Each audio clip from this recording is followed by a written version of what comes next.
Whole sports all plays. Whole sports all plays. Whole sports all plays. 365, we making a plays. You talking the game, get you through the days. We're high in the court, the dime in the lane. Variety topics living the same. All presentation, sports information. In the airways, taking the nation. Sport all plays, like working your faces. Grace at the field, so tie the laces. Whole sports all plays.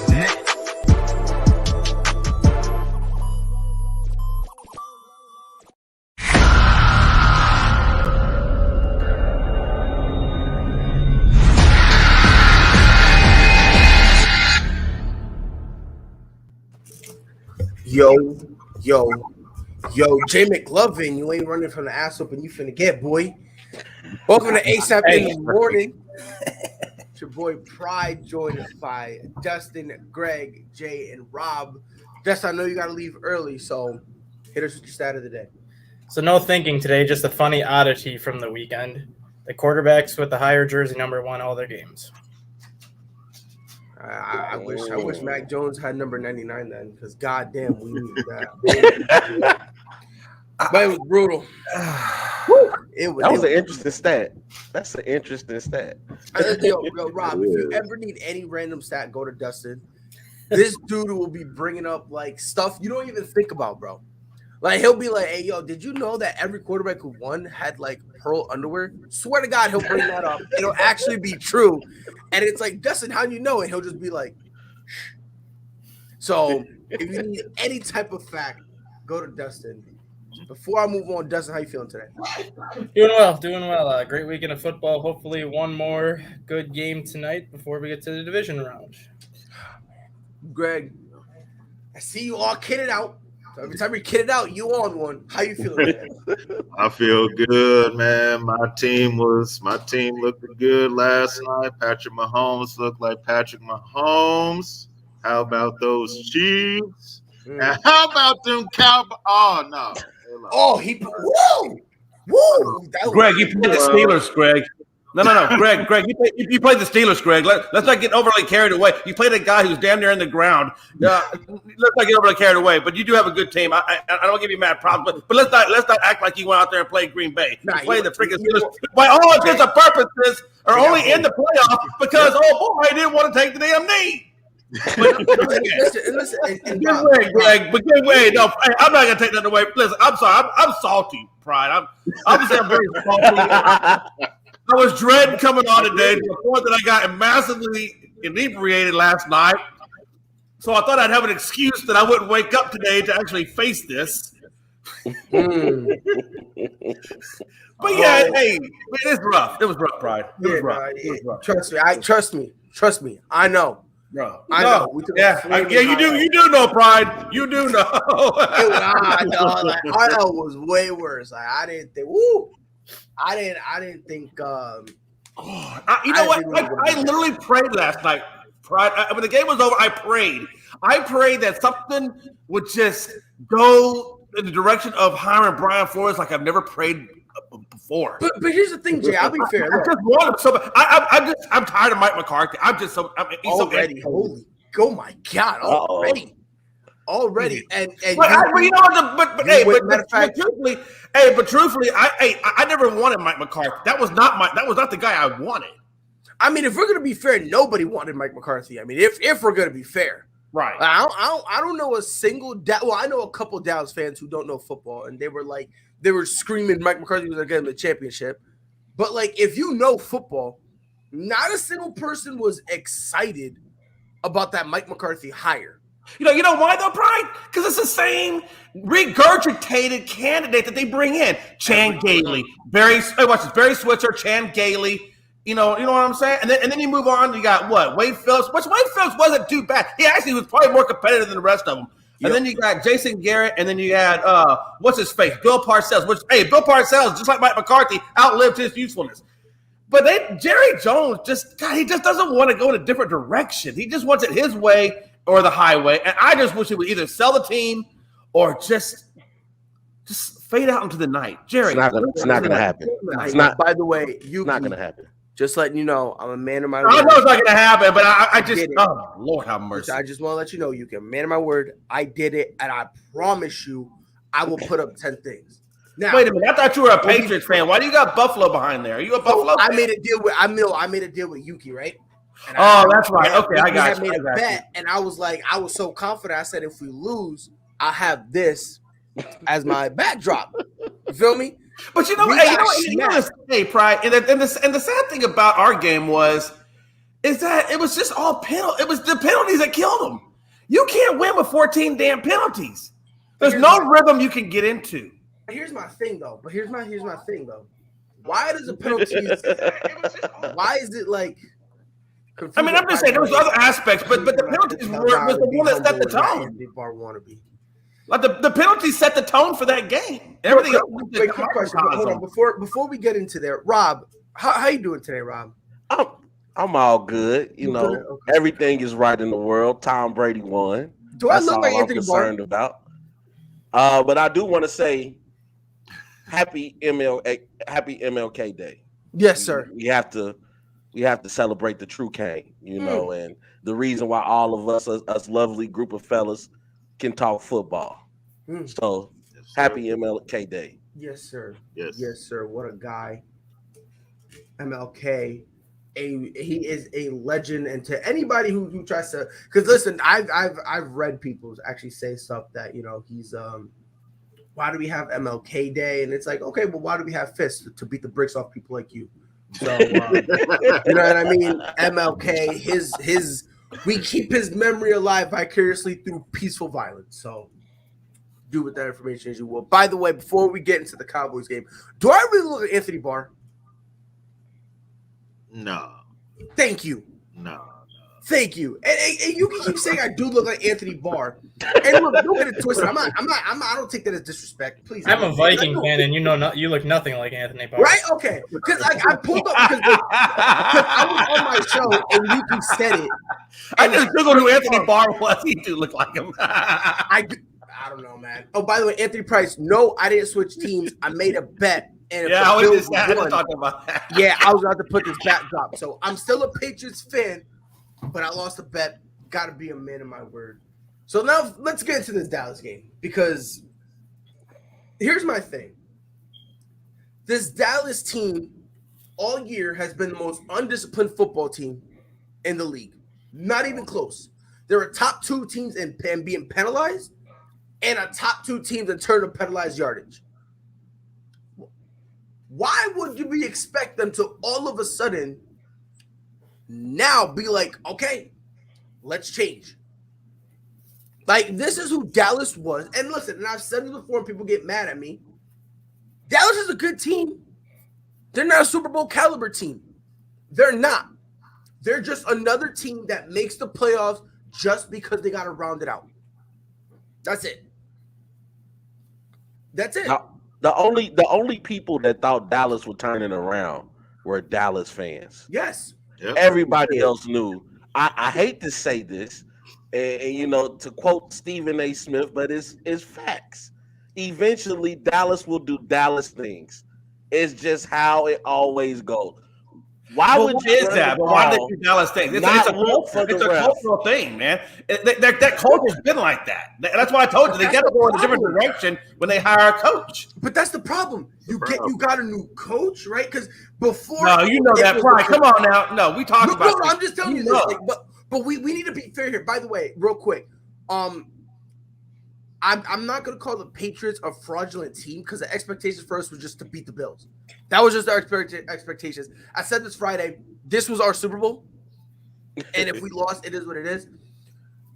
The Cowboys they're fraudulent to their fan base. But they're not a fraudulent team, if you know what I mean. If you ask anybody outside of the Dallas Cowboys fan base, everyone says the same thing. Solid team, but they're not going to win the Super Bowl. It's just the Dallas fans who every year say, and not you, Jay, because you've been logical about this. You've been logical, so I'm not saying you, but about 80 to 85% of the fan base just constantly says every year we're gonna win, we're gonna win, we're gonna win. It's just like that vicious cycle, and it's like, look, man, how you gonna go to win when y'all making the same stupid mistakes? Can I ask you gentlemen a question? Let me ask y'all a question. Ask away. I say this all the time. I'm stupid. I am. You Google the word stupidity and you see this ugly mug on the picture. Swear to God, I'm that ugly, right? Let me ask y'all a question. Freddie, thank you for joining us, bro. Freddie. Because, you're here. You're also another intelligent man. I'm surrounded by 5 intelligent men. Someone explain this to me. 14 seconds left. No timeouts. Why would you run up the middle? Thank you. Halfback. Thank you. Time out. Before we go to this rabbit hole, the problem was not that he ran. The problem was how far he ran it. Yeah. He only had to run a little bit just to improve his chance. Look, you were only going to get one shot. Let's be honest. You really only going to get truly one shot, so you want to get the best shot. So if he goes 5 yards up, falls down, they do the same thing. They got plenty of time to strike it and then go for your long range shot. Which I get that. The problem was how far Dak ran. No. He ran to the point where he could get no time left. You know what? The problem was that he ran. That was the problem. I'm going to say this. Even though they did decide to run the ball, the problem is why not locate the ref? That's the problem. He has to touch the ball before the play starts. You're trying to give it to your center. You're trying to get a quick hot. You get paid too much money to make a mistake like a $75 million. That's a rookie mistake. Should not be making mistakes like that. Let's be fair here. That right there, that's something I expect. Mac Jones, Justin Fields, Trevor Lawrence, a rookie. I literally expect a rookie from that, not your quote franchise guy who you overpaid because you had to settle. $75 million guy. Real quick, Dustin. Go ahead, Fredward. Go ahead. Are we surprised? I mean, are we really surprised right now? I mean, let's be honest. This is the Cowboys. Like we always say, what can go wrong will go wrong. Yes. Hey, where's your team, Freddie? $9 million over the cap. Where's your team, Freddie? Let me just say one thing. I just want to are we ever going to talk about the Giants $9 million over the cap? Dave, are we ever going to talk about your team? Real quick, hold on. What you're getting to the Super Bowl is if you buy tickets. Hold on. Real Real quick, I just want to address this point real quick. Hold on, Freddie. Let me address this point, and I'll swing it back to you. The reason I didn't mention Trey Lance is because he don't get burned. Trevor Lawrence starts consistently. Mac Jones starts consistently. So does Justin Fields. Trevor Lawrence, they use him like Taysom Hill, and that's your future. You traded up to get a Taysom Hill. Come on, man, stop playing. This is what the Cowboys do. I'm sitting back there walking. It must be easy being a Giants fan because nobody. You just sit there watching the game. Nothing in the fight. Hey, Brian. There's nothing in the fight, man. There's no battle-worn fandom on you, Freddie. That's the problem with you. There's no battle-worn fandom on you. You're just like that shiny person that never comes out the closet, just stays on the coat rack. This right here, real quick, that right there is what Jay. Dallas does every year. No, I'm just saying people who come in here and want to poke fun at them, man. And then when you say anything about their team, it's where's your team at? It's the same thing every year. Hey, Brian, hold on, Robert. I got to finish my Look at the Chicago Bears. They're horrible, okay? You have to swallow that pill. So I'm sitting back watching the game yesterday, just examining, going off what my Cowboy brothers, Jay McLovin, Kenny, Tony, LD, what they educate me during the season, talking about we got this high-power defense. We got all these offensive side. And I'm like, okay, when is the defense going to make a play? Okay, DeMarcus Lawrence, you back. Okay, Parson. Okay, on Wilson, where are you guys at? And I'm like, okay, well, they told me they got a $75 million quarterback in Dak Prescott who's going to come in the clutch, who's going to make big plays, not in the fourth quarter, but the first 3 quarters. Oh, it's going to be. Let me see. You got the coach. You got the clapper out of Dallas and Jason Garrett. So you wouldn't have no boneheaded coaching decisions. Oh, wait, you ran the ball when you should have took a shot in the end zone or something because you knew you didn't have any timeouts. Oh, wait, by the way, we want to blame everybody else but Mike McCarthy for not telling his players, hey, find the referee. This is the Cowboys. This is what they do. And I had my laugh. My phone is quiet. I'm not getting no text, no call, or nothing. This is Christmas in January. How about them Cowboys? And here's the thing. Like, this is why I'm saying it's not surprising. Like I said this before you came in here, Freddie. This team is completely undisciplined. And now when discipline truly matters, not only are doing that, Dak Prescott overthrowing, underthrowing guys. Horrible. CeeDee Lamb horribly. But again, nobody wants to talk about that, right? Listen, Rob, I see games like this, and then I look at people and say, so you're telling me he's better than Derek Carr? Really? Right. Really? Like, really? Like, Now, that's the only time I'll say. Nah, Greg. I don't know, man. That's just me. I'm not. Look, but again, I also do feel like Derek Carr's been disrespected. We'll get to that game in a minute. Hey, but real quick, to represent the Cowboy fan base, go ahead. I don't mind taking flack. I don't mind taking flack from a team like Pride's team, the Patriots, who are accomplished, or even the Bears, who have a better team than what the Giants have, or somebody like Greg's Chiefs, or somebody like Greg's Chiefs who are doing something. It's the teams out there that are competitive. I don't mind taking the guff from, but when you have like the Giants. Their only pleasure in life is to tear you down because your team is. Look, we might not be Super Bowl going, but we always put out a competitive team. Competitive team. And you got to listen to people like Freddie. Hold the hell up, Brock. And then to make it worse is he don't even have a true team. He's got split teams, and then I got to take it from a split bandwagon. I hate taking it from a bandwagon. Just choose the team already. I hear you, Freddie. Okay, I'm going to respond to JB. I want to respond to Jay McLovin. You know what, Jay? It's funny because you know what, the Giants have been asked for years now. Is my audio bad? It's cracking a little bit. It's crackling, yeah. You might want to get a new mic or a new team. I don't know. Whichever comes first. If I were you, hold that on. I'm about to run outside to get another mic. Go ahead, handle. But real quick, because this is actually something, and Dustin, you kind of beat me to the punch, and I hate you for that. You freaking super mega mind guy. You put in the private chat that Jerry Jones is considering parting ways with Mike McCarthy. Oh, without a doubt. But here's my question. To that. Is it fair to fire him? We're going to be I'm going to say this. Like I said to you earlier, I never wanted him hired in the first place. We lost 2 years of if we had to go with a different approach or a different style instead of what Jerry Jones always brings. We just lost 2 more years of my life behind this guy that I never wanted, and I'm not even getting any younger. Listen, I got grace. I'm turning 50. I got maybe 20 years, and maybe I die to see the Cowboys Super Bowl. So Jerry Jones, stop wasting my life. But the thing is, I know this better than anybody because I'm a Viking fan, and Aaron Rodgers has kicked the ever-living crap out of Minnesota for years now. Us too. This is a classic Mike McCarthy team.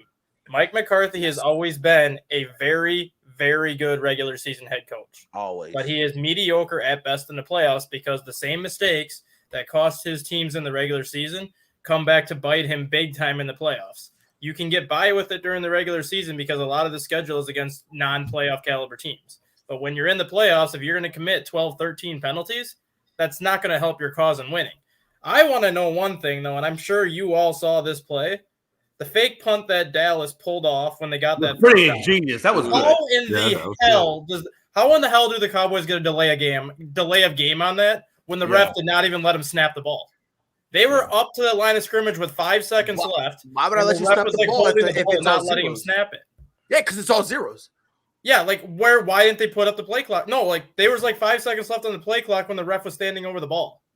And then they didn't reset the play clock. I'm sitting there how is that a delay of game? You have to reset the play clock.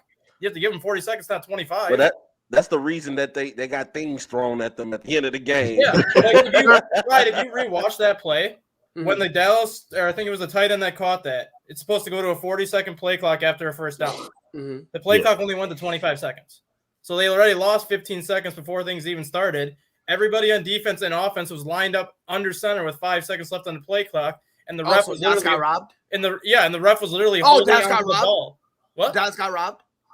No, I'm not saying they No. got robbed. I'm just trying to figure out like how that No. was a penalty. Just No, because no, everyone they was didn't get lined up robbed. ready to go. Dallas got robbed, bro. No, Dallas robbed themselves. Now hold on. No, hold on. Because I've been hearing this stuff. Supposedly, it was supposed to be the Cowboys in the NFC Championship against the Packers.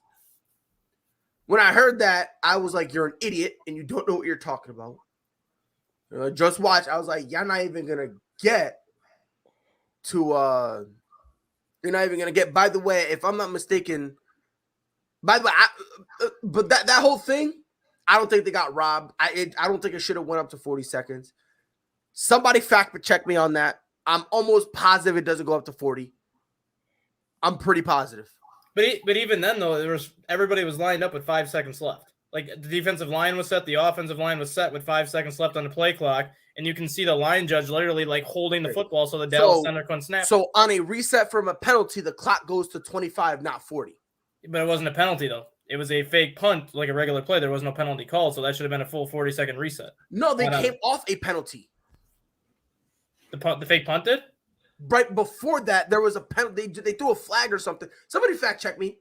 Can y'all hear me better now? It was just the regular fake punt that they called on 4th down to keep the drive going, and that's why the clock should have went to 40, not 25, because there was no penalty. I could have sworn they had I thought there was a penalty. Pride, this is the stat guy you're going up against. You know that, right, Pride? This is that's what I'm saying. Somebody fact check me. No, Pride's Hey, Pride, can you hear me a lot better now? Pride's right on that. Pride's right on that. That Y'all hear me a lot better now? Go to 25 seconds. That's terrible, Freddie. Hey, I want to respond to Jay McLevin because I'm not going to let this dude slide on this morning when your team lost. Now, you listen here, Jay McLevin. You're right. The Giants have been dog water for years now. Years. We've been dog water. But one thing we're not going to say, 26, my bad. 27 years of you being irrelevant for your team all of a sudden supposed to be America's team, who's supposed to be the best team in God's green earth. For you guys are underperforming for years when you've had to clear out. You know, this is just as bad as y'all losing in the playoffs when you had Romo and Brian, when you have all those guys, because you are a Dallas Cowboys team that's loaded on both sides. That's what you've been telling me all year. But you know what? One thing about my Giants is we have been relevant. We won a lot of. What was your last Super Bowl? If you don't mind me, what year was your last Super Bowl? No, what year was your last Super Bowl? If you don't mind me asking, what year was it? More recent than yours. I don't know if Manning got it, but what year was that? More recent than yours. No, I just want to know. Just tell me. When the last time y'all won one? No, I'm gonna pull up Pride. I might be wrong, but just tell me what year that was, please. How many years has it been? Because let me tell you something. Right now, what you're in, it's a 20-year drought. You just don't know it yet. You're in a 20-year realm. You're going to be 20 for you get one too, guys. If you 20 years. Soon, you guys are 20 years. 2012 is 20 years? Huh? It was 2012, right? Yeah, 2012 is 20 years? No, you're not listening to what I'm saying. No, you're listening to what I'm saying. It's been 8 years. You're halfway there is what I'm saying. You're halfway to the 20. What I'm saying is you're in the middle, Freddie. Middle. What does middle mean? It means the middle of the Jay McLevin. So you got about 10 more years. Okay. You better get something 10 years. I'm okay, Jay. Let me educate you. My last point, Jay. I'm going to educate you on one last point. I'm going to take the Giants out of it. We're talking about you let one man and one organization come in here and dominate since the last time you won one. Let that sink in. The New England Patriots have came to the NFL with Tom Brady, with Bill Belichick. They did it to everybody. They have dominated. While America's team has been irrelevant. But you call yourself America's team. Jay McLevin, eat your crow, eat the pity, because I know you're hurt. I didn't give him that nickname. The world gave him that nickname. Real quick, I promise I'm going to let you guys go back at it. I promise. Dustin, there was some clarification. Let's hear it. So you're right. If there is a penalty, the play clock goes to 25 instead of 40. Wow. The penalty happened on second down. So second down play was where their 25 seconds was as opposed to 40. Yeah. I just looked up something, and the head of officiating admits that there should not have been a delay of game called on that play By rule, the official is not supposed to allow the offense to snap the ball until the defense has an opportunity to complete substitutions. Okay. If you look at the play, the 49ers were not making a substitution. Everybody was lined up with 4 seconds left, and the official literally stood over the ball looking to see if anyone was going to make a substitution. By the time he let go of the ball, there was no time left on the play clock, so Dallas never had a chance to snap the ball. Okay. So what are the Cowboys supposed to do in a situation like that? So it goes Even from if 14 that wasn't penalties to called, they 13. still wouldn't have won. No, I'm not saying that. I'm just saying, like, in situations like that, though, before I heard the rule at the end where the Cowboys have to give the ball back to the line judge before they can snap it, I was thinking the same thing on that Prescott scramble where the referee takes the ball and then moves it back 2 yards before the Cowboys can snap it. And I'm sitting there like, well, if you literally just touch the ball and move off the ball, the Cowboys have a chance to spike it with 1 second. No, they don't. I think they would have had 1 second left if the referee just touched it. Nah, they wouldn't have, because by the time they had snapped the ball, it was double zeros for like 3 seconds. Yeah. Yeah. It was double zeros for a grip. So even if the red touched it, they wouldn't have had enough. I just went back to looking at that play on that fake punt, and I said the same thing. I'm like, how just real quick, someone said pass do you loss get or called for delay relevancy. on the play clock than when you were supposed to have, and then the ref doesn't let you snap it? Someone said pass loss or relevancy since Brady left, though. With all due disrespect, understand what I'm saying. This comes from a place of complete and utter disrespect. You're an idiot. What team wouldn't have lost relevance if Tom Brady left? Like, no, but we haven't. Have they though? Have they though? We haven't been irrelevant. Sure. We hit a rough patch, yeah, but we haven't been irrelevant. And Yuki, stop spreading false information. Who is Yuki? He came from me. I don't even know who that is. I do this because of the bet. Knock it off. All right? Jay McLevin, are you sad down there, my brother? I'm gonna come to Georgia. Hey, I'm gonna come to Georgia and give you a hug, my brother. I'm not sad. I'm just disappointed, and I don't like seeing Jay McLevin sad. I want to see Jerry Jones make the changes necessary to bring a different culture there. I just want to see. I don't like seeing you sad, bro. Jerry Jones needs to just become an owner. Let me say this and about stay Jerry. out of the way. Jerry Jones needs So he's not going to hire Brian Flores. Wait, hold on, Freddie. You're asking whose fault it is? No, I'm saying, what is Jerry the fault though? Jerry's always in the way. You want to know the God honest truth? 50-50. I understand people don't want to say that, but Freddie, hear me out now. Jerry Jones has to get out the way. Yeah, man. Like, let's be fair. Just be an owner, man. Listen, I know what you're gonna say. Because you're gonna say he hasn't won nothing since Jimmy Johnson left. I don't think Jerry's the fault though, you guys, and I'm gonna tell you why. Listen here. Tell me about your buddy Jerry. Now, if he would have been, I can't even take Freddie seriously after that comment. Now, I Jay, listen, stop talking and listen. You understand why I say this? Let him talk. If you listen, I understand. Mike McCarthy is not the great coach. You know, hey, I definitely understand that. Well, if you understand it, then how do you? Who hired him? No, if you understand that, answer the question. If you understand that simple fact, who hired him? Who hired him? If you start talking, I will explain. Justin and Jay, I was gonna say the same thing. Jerry Jones hired McCarthy. But listen, Rob. But listen, Rob. But listen. Only won one Super Bowl with Aaron Rodgers. You had Aaron freaking Rodgers. Rob, you're being emotional right now. You're being emotional. Calm down. Let's hear where he's coming from. Go ahead, Freddie. Other than that, you mean to tell me any other quarterback would wish that they would have had an owner who put up the weapons around them? They wish they would have had Amari Cooper, a CeeDee Lamb, a Gallup, a Ezekiel Elliott, a Pollard, that offensive line. You brought in, you made improvements on the defensive end. So Jerry has spent the money to put the team together to win big games. The only problem that he has made is the coach. But other than that, hey, Jerry has done something that Jerry has done something any other organization's not doing. Look at the Green Bay Packers. We religiously talk about how they don't put weapons around Aaron Rodgers. We talk about Russell Wilson. We talk about other quarterbacks that their owners, their team is not putting the support around their players, but Jerry Jones have. That's a pretty big problem, Freddie. Do you think that's Jerry Jones saying, hey, we need to go get Amari Cooper, or Jerry Jones is just the one writing the check? Hey, my brother. Hey, I'm like this. If we can blame Jerry Jones when things get bad, we need to give him praise when things go good. I mean, I'm just saying. He'll write a check. Look at the stadium. We know he has no problem spending money. The problem is You need to let football professionals be football professionals. And here's Stop trying to jump in football operations and just be an owner. And this is why I have to give Jerry Jones some blame. And Greg, if I'm out of pocket, if I'm looking at this the wrong way, let me know. Yeah. But I was told, this is what the Dallas organization told us, Greg. Mm-hmm. If we get rid of Jason Garrett, we're good. He doesn't do anything. All he does is clap, right? Yeah. Now, here's the problem, Greg. You have a new head coach. The same thing is happening. Mm-hmm. If I'm not mistaken, Greg, that's a culture thing. Yes. Who's the only dude left from that culture that has any say? Jerry Jones. Jerry. Now, again, I'm not saying it from a talent. I agree on that standpoint. Yeah, that's what I'm saying. Yeah. I'm not saying Jerry won't go sign the dude. Will he try to haggle you? Of course, he will.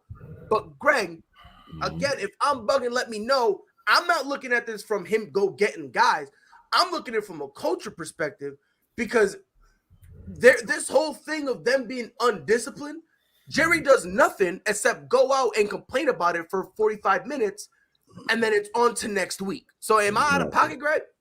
No, you're not. This is the Dallas culture. Jerry runs everything. Mm-hmm. He runs the football operations. He hasn't won nothing since Jimmy Johnson walked out that door. Nothing since Jimmy Johnson. He has won nothing since Jimmy Johnson walked out that door. Woo.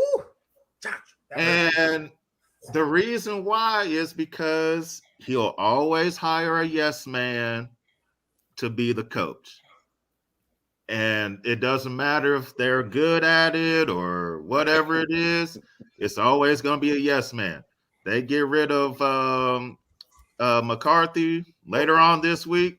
He'll just hire Kellen Moore. Why is he going to hire Kellen Moore? Because Kellen Moore going to be a yes man. I don't think he's ready to be a coach. I don't think he's ready either. But again, let's be fair here. Let's be fair here. It don't matter whether or not he'll be. No, exactly. And the thing is about that, the thing about that too is it's going to change the interview process of a lot of teams that have scheduled interviews for Kellen Moore this week. Mm-hmm. If they find out that there's a chance that McCarthy's going to be gone, one of these teams is going to try to pull the trigger on Moore, I think, before Dallas can get to him. And again, we said the same thing we said about the Patriots. We said the same thing about the Patriots because they lost. They said, they haven't really played nobody in the season. Can we say the same thing about the Cowboys? I've been saying that for weeks. Everybody be calling me crazy through the season. Listen, man, this team is who I expected it to be. They didn't beat nobody spectacular in the regular season. I mean, you beat a Patriot team with a young rookie quarterback, okay? I mean, God forbid that's a championship caliber team. That's what Jay McLevin and the Cowboy fans are telling me you beat. And so, I mean, this team really haven't beat nobody in the regular season. They put up all these sexy numbers. It reminds me of somebody else in the NBA. I'm not going to go there. They put up all these sexy numbers, and they don't complete the bag. I mean, they don't complete the job. So, I mean, the Cowboys, Jay, Rob, let's take a moment of silence for Jay McLevin, y'all. I have a hot take. Can we admit Dak is not that guy? Oh, what you think? Can I be honest here? Can I be honest with you? Dak is not that guy. Can I be honest with you, Rob? Can I be honest with you? Yes, That's sir. not a hot take. Jay McLevin is boiling right now, y'all. I feel you, Brian. I've been screaming. He's not even better than Derek Carr. He's not even better than David Carr. Let's be fair here, bro.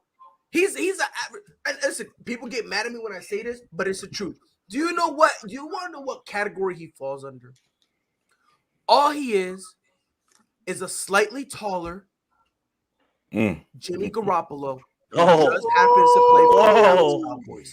Jay, you heard? But I would say that. I've been saying that for a long time. I said the only way Cowboys win is if Dak Prescott gets out of his head.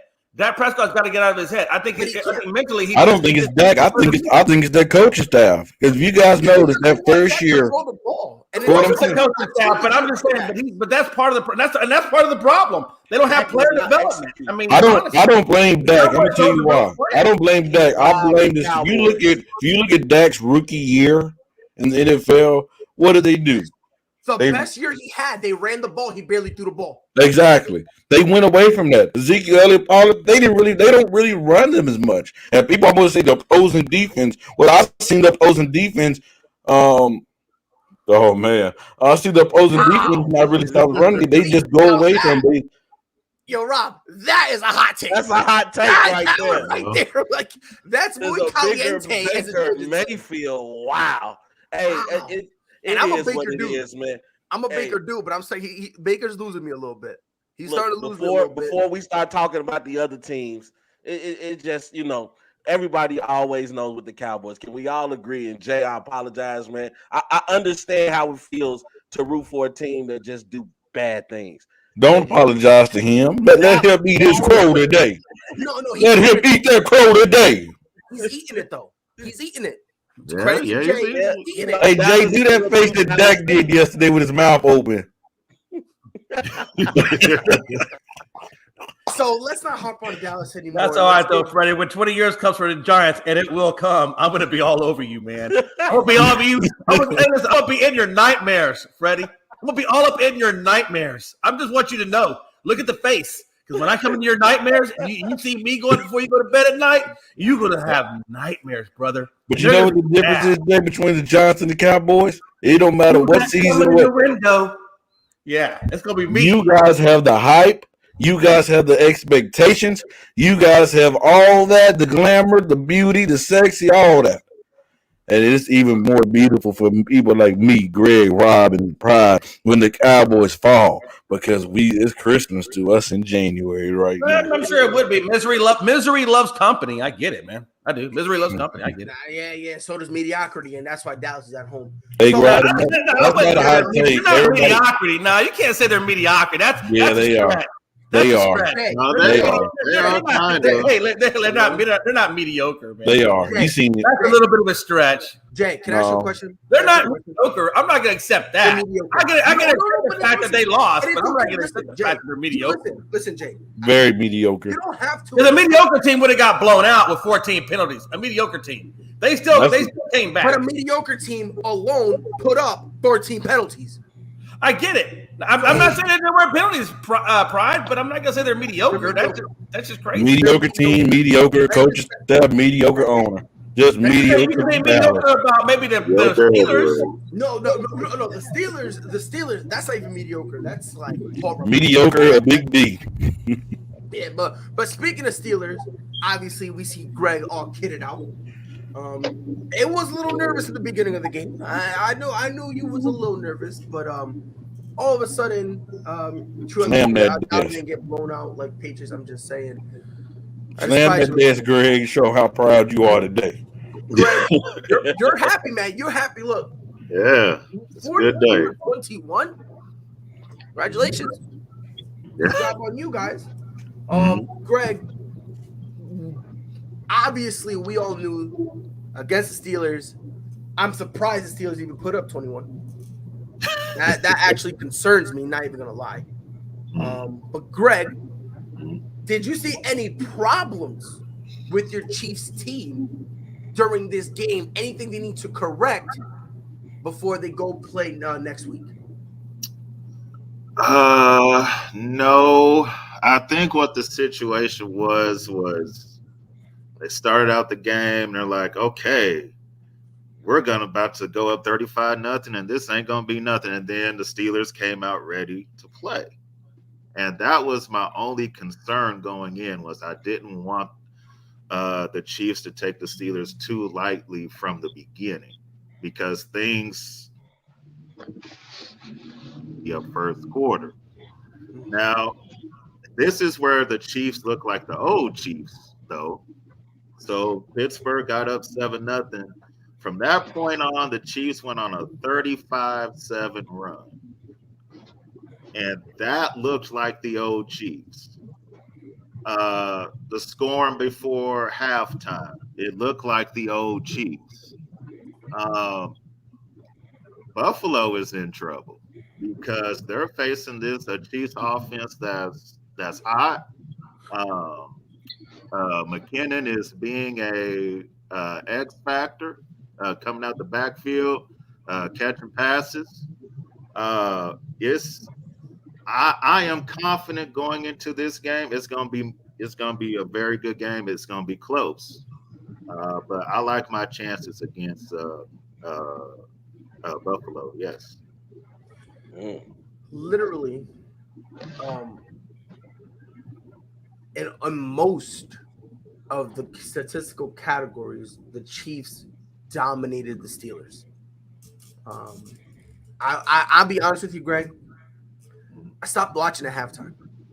No disrespect to the Chiefs whatsoever. No disrespect to the Chiefs. Yeah, a lot of people stop. I was talking about the first part of the second quarter. Okay, I see what this game, bro. It got so boring because I'm like, you know what I mean. And then Big Ben is out there trying to they were showing him on the sideline, and he's actually trying to hype the guys up.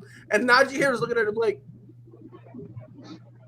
get on with that mess. Like they didn't expect to be there. Yeah. They didn't expect to be there. No, Najee mad because he literally booked a vacation, non-refundable, and he lost it. And Big Ben's excited, like, "Oh, we're in the playoffs." And he goes, "We gotta get Big Ben is supposed to be on his horse, riding off into the sunset because it's over." And you know, but I do want to say I want to give a shout out, and I feel so bad for him. Shout out to TJ Watt, man. I mean, that dude. Feel bad for him at all? That dude he's a monster. I mean, that guy is a monster. And if they can get some good quarterback play, I mean, I still wouldn't say Pittsburgh is over with. We got to see who's going to come and replace Big Ben. But if they can get that offense going, Pittsburgh will once again be a threat in the NFL. Rob, you need to replace Big Ben. You need to replace Chase Claypool because, like, he's a weirdo. They got to replace Juju Smith-Schuster. They got to. I'll be honest with you. The only people they're keeping is Deontay Johnson. Yeah. And Najee Harris. Deontay Johnson had 5 drops last night. You said what? Deontay Johnson had 5 drops last night. You sure you want to keep that? And what? What? Oh, hold on. He's been relatively solid all year. No, he's been solid. I'm just saying he kind of had some butterfingers last night. Let's not front. It was bad. It was bad, right? He's still young. I think he's still on his rookie contract. If I'm mistaken, I think next year would be his last year of his rookie contract. Maybe if y'all want to fact check me, go ahead. But I know, right? Yeah. Okay, good. So the next year is going to be the last year of his contract. I think he'll be fine. Honestly, I'll be honest. I'm actually shocked that the Steelers kind of, I don't want to say hung on. You know, they didn't get shut out. It's their defense, though. They scored over 20 points, so you know. You know, the defense contributed to 7 of those points. So yeah, they really only scored 14. Well, once the Chiefs got up 35-7, the defense the writing was on the wall. Kind of throttled it down. Yeah, y'all defense got bored. Yeah, it did. Yeah, it was like, okay, let's throttle it down so we can, get ready for the Bills. Yeah, and the thing that Greg said too about the Chiefs of old, there was 2 things that you noticed last night that you haven't seen from the Chiefs pretty much all year. Obviously, they were hitting on those explosive plays that Mahomes has always been known for, which completely went away from them all season. Yep. All of a sudden, those explosive plays where he's rolling out, spinning around in the pocket, trying to make something happen, came back last night. And the other thing that not a lot of people are going to talk about, which might be the biggest key to everything, Kansas City was having fun last night. You could see it on offense. You could see it on Mahomes' face. You could see it on Kelsey's face and everybody. When that team is having fun, they are dangerous. And last night they got back to having fun like they've had the last 2 years with Kelsey throwing a touchdown, the offensive lineman catching a touchdown. That's the Kansas City that everyone's been waiting on. And I said it, I think a couple weeks ago, if there was one team that could all of a sudden flip the switch to on, Kansas City would be the team that could do it. And last night might have been the time where they said, all right, time to flip our switch to on now. I mean, Tyreek Hill actually showed up. Yeah. He actually showed up. The guy, I mean, Kansas City, I knew what it was when I saw the play with Mahomes when he did the little underhand throw. You know, when you see him starting to work his magic like that, you like, yeah, Mahomes is back. You know, doing the crazy kooky passes, you know, like Dustin said, running out of that pocket, extending plays. When you get Patrick Mahomes at that Patrick Mahomes, you're in trouble. Yeah, I agree. You're in trouble. Yeah. Because it's just something about his play that elevates the rest of that team that they know, okay, it's time for us to go crazy. I mean, look at Kelsey. I mean, man, that team is clicking right now. And the defense, even in the first half, you saw Honey Badger and everybody, you know, everybody wanted to hit people.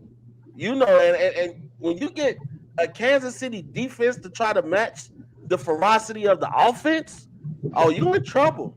And the thing is too, now they have Jerick McKinnon, a guy the guy that's always been a very reliable running back, especially when he was with Minnesota. I thought he should have got more playing time when he was with Minnesota, and he finally got a chance to be a starter in San Francisco until he tore his ACL. I don't care if you have Clyde Edwards-Helaire. You're not going to be benching Jerick McKinnon next week, and you're not going to be benching him in the AFC Championship game if you get there, because he adds a dimension to that offense that they haven't had since Damian Williams during their Super Bowl run. A running back that can catch passes out of the backfield and do so much more than just what Edwards-Helaire can do. Right, exactly. And I'll give credit to Andrew Wiley. He's our backup right tackle. He did his very best against Watt. Like Watt, I think only had, it was 2 sacks or maybe 1, but he didn't let TJ Watt take over the game. Once, you know, they got the strip fumble and all that, Wiley pretty much made sure that Watt didn't get close after that. So credit Wiley, our tackle on that. But I feel good because I know Josh Allen going to turn back to Josh Allen. So you think so, though? I feel good. Yeah. Well, speaking of Josh Allen, I'm not going to say that Josh Allen goes back to the Josh Allen of before, but you got to remember when these teams met earlier in the year, the Kansas City defense wasn't what it is now. That's when Kansas City's defense was playing terrible, and Josh Allen picked them apart. This is a completely different defense that I don't think Josh Allen's going to be able to play the way he did against New England, and I don't think he's going to be able to play the way he did the first time against Kansas City. That doesn't mean he's not going to put up 28 to 30 points, but they're not going to score. I don't see 40 points on Kansas City like they did the first time. Speaking of Josh Allen, on Saturday we witnessed a live murder. I wasn't mad. I was just laughing. And I was laughing because I'm like, dog, the only way, I said this in the group chat, Greg, I said at this point, if the Bills don't score 50, I'm taking it as a win. Okay? Yep. And then it went 47. So, woo, right? Somebody threw an object, right? They threw it. Osborne had the touchdown, and they threw it. At first, I thought it was a banana. Yeah, I did too. It was a banana. I did too, yeah. Somebody had shown a zoomed-in picture of it. I can't remember who it was, but somebody showed it. And then I saw, I was like, wait a minute. A banana doesn't have those 2 circles. What is going on here? And immediately I went to Facebook, and I was like, hold on. The Bills threw something after the Patriots scored a touchdown. In all caps, I put, I love it here, right? And listen, man, people were getting on Mac Jones. Let me just defend my guy, Mac Jones, real quick. Because everyone's killing him because he had the 2 interceptions, and everyone was like murdering him. That first pick, I don't care what no one says, was not his fault. No, that was a heck of a play by Micah Hyde. Yes. Like it was the one he was trying to hit. I think it was Jacoby Myers. Yeah, it was a perfectly thrown ball where it was either Myers was going to catch it or Hyde was going to catch it, and Hyde was the one that made a one-handed catch almost to get it. Right. So I give him that. Now the second interception, I love Mac Jones, but that was just dumb. I think he was looking for Hunter Henry, and he threw it, and it was that window was way too tight. I did not like him throwing it there. It got deflected, which was and then got to the interception. So people were killing for the 2 picks. Like I said, that second one, Mac Jones got to wear that one. And again, Dustin, Greg, Jay, y'all know this. I'm a Mac Jones fanboy. You feel me? He is my new Tom Brady. You know what I mean? When Tom Brady leaves, I'm going to be saying, hey, yo, Mac Jones, that's my dude. But overall, I think Mac Jones did solid. I think he did all right because we got to understand something. By halftime, it was out of control. Yep. Let's be fair here. At halftime, it was out of control. So I'm pretty sure Bill Belichick was like, all right, kid, just go do stuff. Go throw. Go get a feel for the game. Go do whatever. This and in terms of Bill Belichick, I love him, but he's got to wear this too. This was one of, if not the worst defensive performance I've seen from a Bill Belichick team in a while, and it might be the worst that Bill Belichick has done in the playoffs. It might have been the worst. Like, it was brutal. I'm talking about blown coverages, poor tackling, just the simplest things. Like, they're literally watching guys catch it, and then J.C. Jackson is like, okay, you got it. Oh, wait, hold on. Wait, no. I didn't have the safety over the top. Oh, like, it was just so weird. Like, everyone and their mom was just so disorganized. And you give Josh Allen a disorganized defense, this kid's got talent. He gonna pick you apart. Can we agree that the winner of Buffalo and Kansas City is going to go to the Super Bowl in the AFC? Because I feel like after watching both of them play this weekend, those are both the teams that everyone expected all season. And I'm pretty sure, check me if I'm wrong, they play this weekend, right? Yeah, they play this weekend, where I think whoever wins that game is just going to have their way with Tennessee or Cincinnati the week after that. Yeah, Yuki says, what surprised me is the only one that showed up was Kendrick Bourne. Aguilar, Matthew Judon was silent. And again, J.C. Jackson had his problems. There was a few perfect passes from Mac Jones that we just dropped. And you combine all that stuff, let's be honest, you're not going to win, right? You played undisciplined football, and then the guys out there playing flat. I don't care what team you're playing, you're not going to win. If you don't believe me, if you don't, that's how the Cardinals played the Detroit Lions, and what happened. That's how the Bills played Jacksonville. What happened? Like the way the Patriots team came out, I did not expect them to come out like that. It was horrible. It was bad. They laid down and died. And that's a perfect thing. Like that, we straight up rolled over and was like, "Can you tickle our stomach?" And Josh Allen was like, "Yeah, I'll do something in your stomach," and then he poked us. Like, you feel me? Like that's really what happened. Like, it was. You know what? I didn't expect the Patriots to win that game, but you have to show some type of heart. Like the first 7 possessions, all touchdowns. No, the only time they didn't score a touchdown. The only time they didn't score a touchdown was the final drive when they kneeled it to end the game. Let that sink in. The reason we didn't score a touchdown, not because you stopped us, because time just so happened to run out. Let that sink in. One field goal away from a 50-piece. And Rob, I said it in the group chat with how the game was going. Hey, yo, if the Bills drop 50 on us, I'm taking this as a win, bro. Because it was going horrible. And probably, what the hell was that fake spike? You know, honestly, I didn't even question it. Because based on how everything was going, I was like, you know what? Just at this point, just run fake punts for the rest of the game. I'm not even mad. You feel me?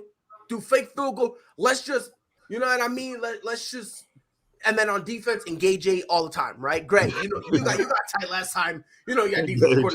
Cause bro, it was horrible.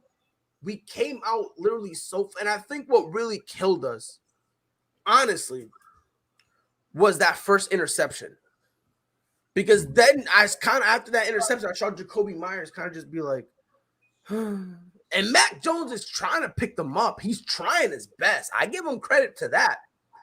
But then there's really nothing much he can do when the next guy, someone said Mac Jones, he needs a true receiver.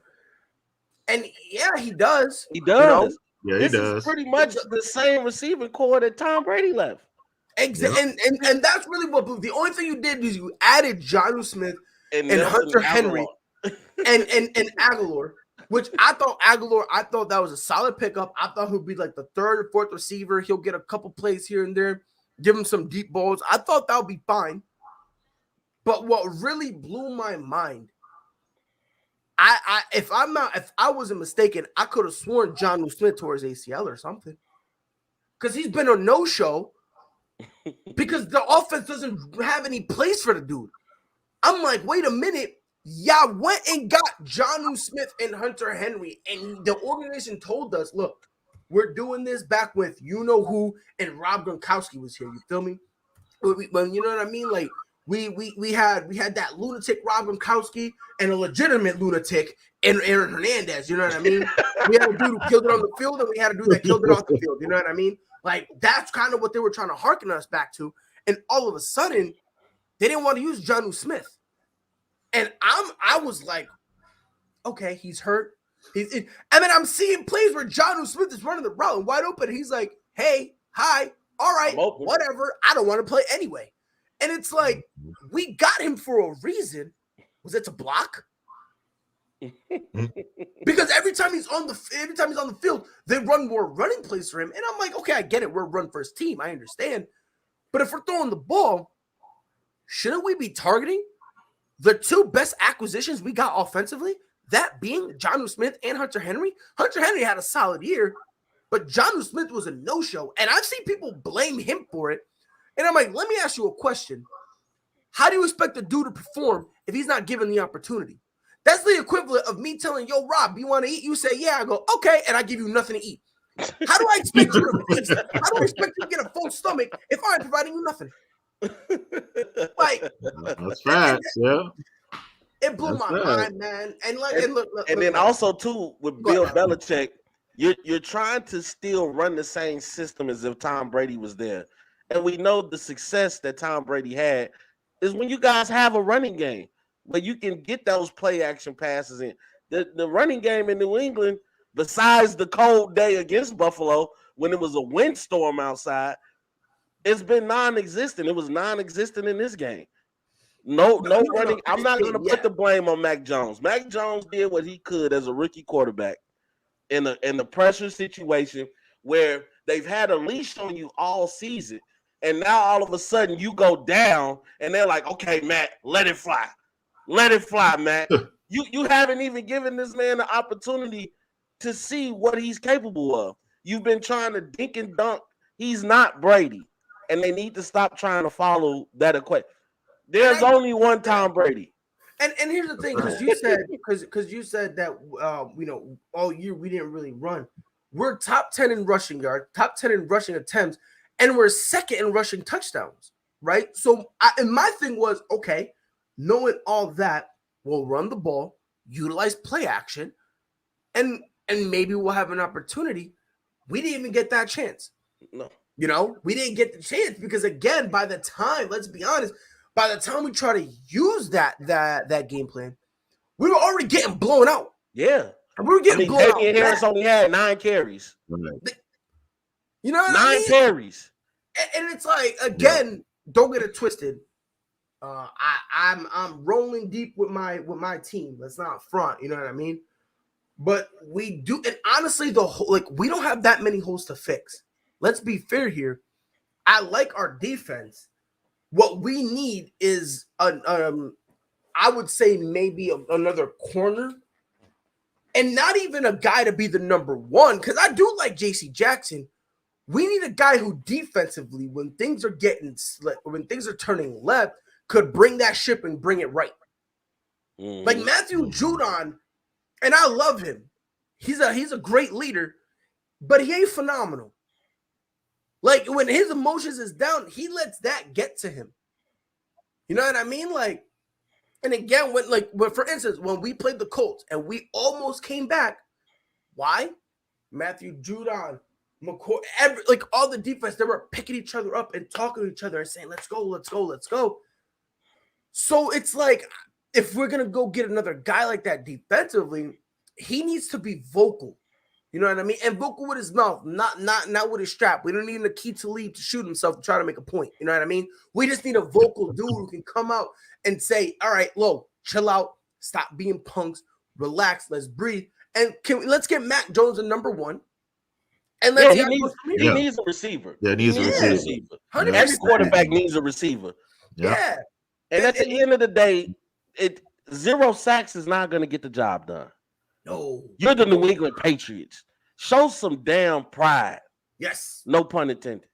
Nah, you got it, coach. You got it right there, Rob. Listen, man, we played horribly.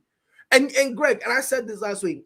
I was like, if we win here, we was just gonna get stomped anyway. Yeah. You know what I mean? Because in my mind, I'm like, it don't matter. We getting stomped anyway. That's why I was calling this my Super Bowl. But we literally did everything in our power to lose. Everything in our power to lose. These numbers by Josh Allen is ridiculous. Yeah, no, I'm not. 21 for 25, 308 with 5 touchdowns. Yep. No interceptions. The only thing I didn't like about their game was Devin Singletary had 16 touches. The next highest, Josh Allen. Yeah. That's Josh Allen. Now, obviously, 47-17. Can't complain about that if you're a Bills fan, because at the end of the day, you got the win in a dominating fashion, but you're gonna need other guys to get involved. Yeah. And again, me personally, I don't mind Devin Singletary having 16. Give Zach Moss about 10. Combine them two for about 26, between 26 and 25 and 30 touches between the both of them. Do not have Josh Allen. If I'm Josh Allen, I only run the ball about 3 times, and that's only because the play breaks down. Mm-hmm. And then all of a sudden, this team can go scissor. Yeah. Now the question is, can they do that against the Chiefs? And I got to say, because I put some wrong information out there, because I said Honey Badger, we know he's injured, but he might be back. So the thing is, can they do that against the Chiefs? Can because Josh Allen, to me, he's like good, bad, and I say that because he's not consistent. He'll have games where you look at Josh Allen and you like, man, we're looking at a top 5 quarterback. And then he'll have games you like, where did he go? Like, you have all the help in the world. You got Diggs there. You got Knox there. You got Sanders there. It's like Cole Beasley. Like, you got weapons. And it's just sometimes it's like the NFL figures him out. And I think he makes trivial mistakes, juvenile mistakes. So, those mistakes will cost you against Kansas City. You can kind of come out and practice on the Patriots right now. Their defense was like, let's pull it in. It's over with, guys, But that you're not going to be able to do that against Kansas City. And then on the other side of that, though, Buffalo's defense, I think with the way Josh Allen has been playing, you overlook their defense. Their defense is nice. Buffalo has a great defense. So, we saw kind of how Pittsburgh had Patrick Mahomes running out that pocket. Buffalo would capitalize on that. I think it's gonna be a great game next week. This is the game that I think people been waiting on. Let's see these powerhouses go toe to toe. Yeah, go ahead, Greg. Go ahead.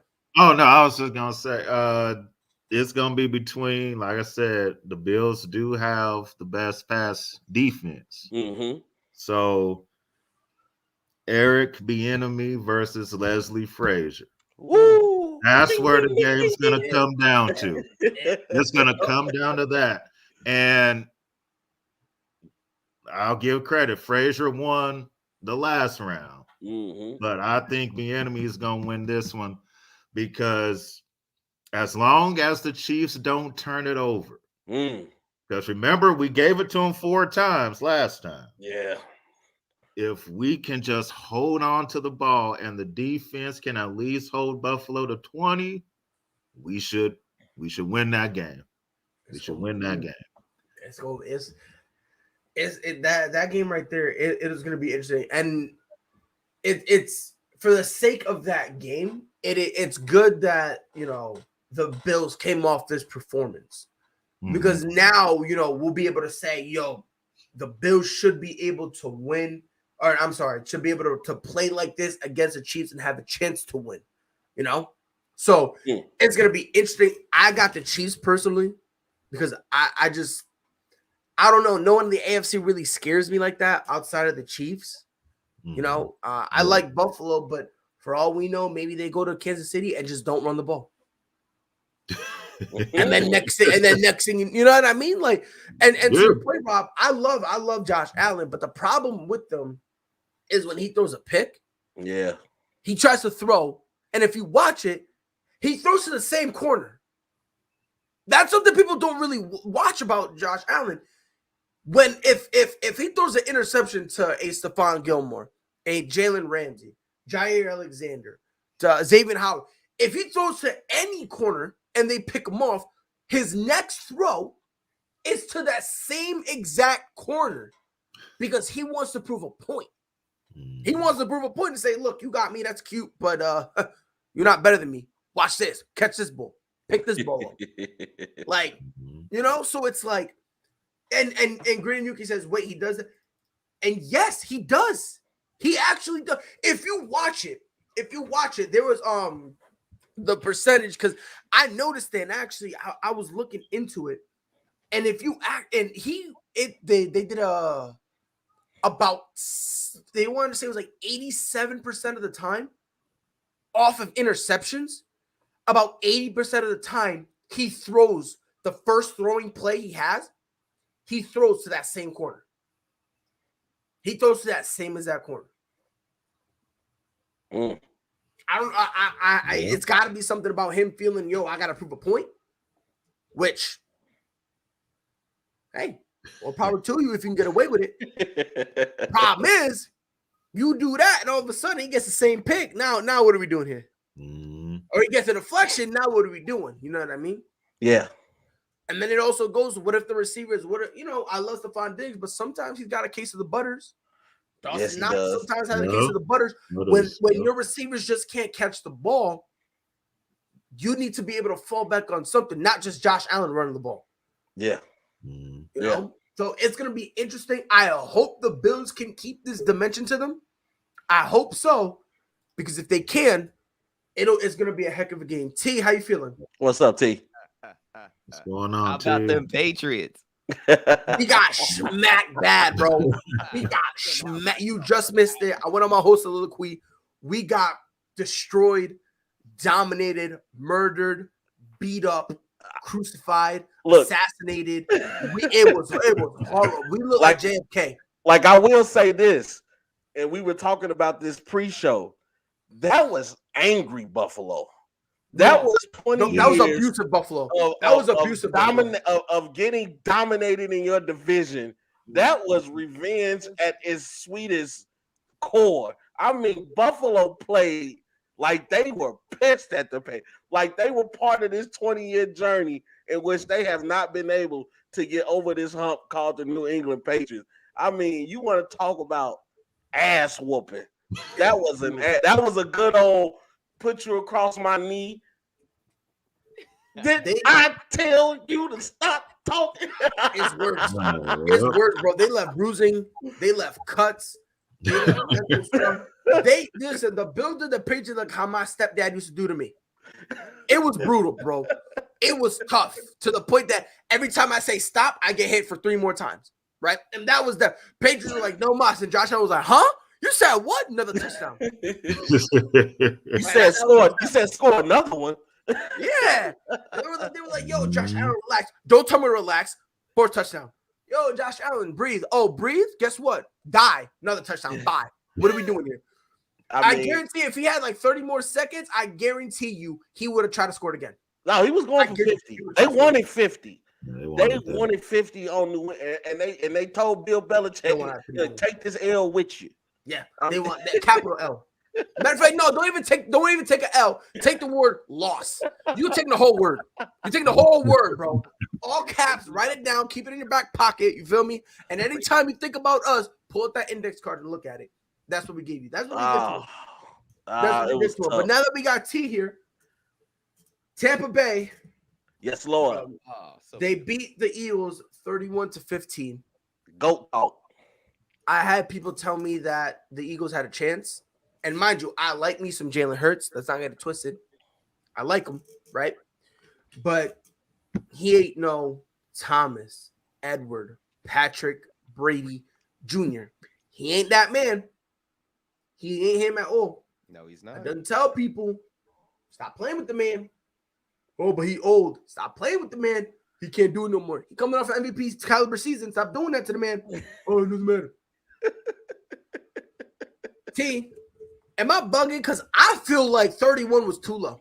I feel like Tom had a heart for one time in his career. Honestly, I think they were just saving themselves for the next one. It should have been 31-0. They actually got if they took their foot off the brake, you could just tell in the fourth quarter. They really should have put it on them, like the Bills type of score, Kansas City. But you could just tell they were clearly dominant and already looking forward to the next game. So, man, what can I say? I was honestly a little nervous because everyone was saying watch for them Eagles, and whenever we go in cocky, we always get smacked around. Just any game with the Saints. So now it was just beautiful to see, just beautiful football by that man. Beautiful football. I was nervous for the Buccaneers because just based off watching them this season, they have problems with quarterbacks that can move. So with Jalen Hurts, I know he was going to be running out of the pocket. He was going to be doing his best to try to extend these plays, and I was nervous of that aspect. And then not to mention Tom Brady losing his top guys. But the way Mike Evans raised his play yesterday, I mean, Mike Evans was everywhere. I mean, every time I looked up, I felt like Mike was catching the ball. Rob, can I ask you a question? Yes. Can I ask you a question? And I feel bad for Mike Evans here. I really do. Okay. And T, I know you're looking shocked, but take this ride with me. Okay. Why are we shocked that Mike Evans can do this? Like, Mike Evans is a top 10 wide receiver in the league. If you want to say top 5, I have no problem with that. I agree. You know, especially in that red zone. Definitely the most underrated receiver in the league. Only receiver to have 1,000 yards in his first 8 seasons. He is the Derek Carr of wide receivers. In terms of, I'm talking about in terms of the perception. I'll give you that. Right?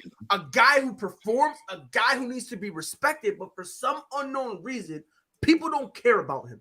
People don't care about him having 8 straight seasons of 1,000 yards unless you're a Mike Thomas, unless you're Devontae Adams, unless you're a D-Hop, unless you're any of these guys. That's when they care about it. But for Mike Evans, it doesn't matter. I've been telling people were like, oh my God, he lost all his stuff. And I'm like, time out. Obviously, he still has Gronk. But let's not act like Mike Evans all of a sudden is a bum. Like you know, like has his production dipped? Yeah, but it's basically the Jalen Ramsey effect, where your production is dipping not because you're bad, but because the opportunities aren't there. Yeah, I think people just forgot. That's all it really is. People just forgot. You got to remember, before Tom Brady got there, when it was Jameis Winston, I mean, Mike Evans was the guy. I mean, you know, and that was a credit to just how much a professional he is, that you see the elevation of Chris Godwin. You bring in an Antonio Brown, you bring in a Rob Gronkowski, and he knows my touches are not going to be there. And just like the ultimate professional, hey, when you see me in the red zone, look for me, you know, and Tom knew that, you know. So Tom also knew, Tom didn't forget who Mike Evans was, because he said, hey, look, he probably had to talk with him before the game. Look, AB ain't here. Chris Godwin ain't here. I got love for you, Mike. I need you to be Mike of old. And Mike was like, I've been waiting on you to say that. That's music to my ears. 9 catches for 117 yards and a touchdown, average 13 yards a catch. Come on now. That dude's a Talking those stuff, Mike. problem.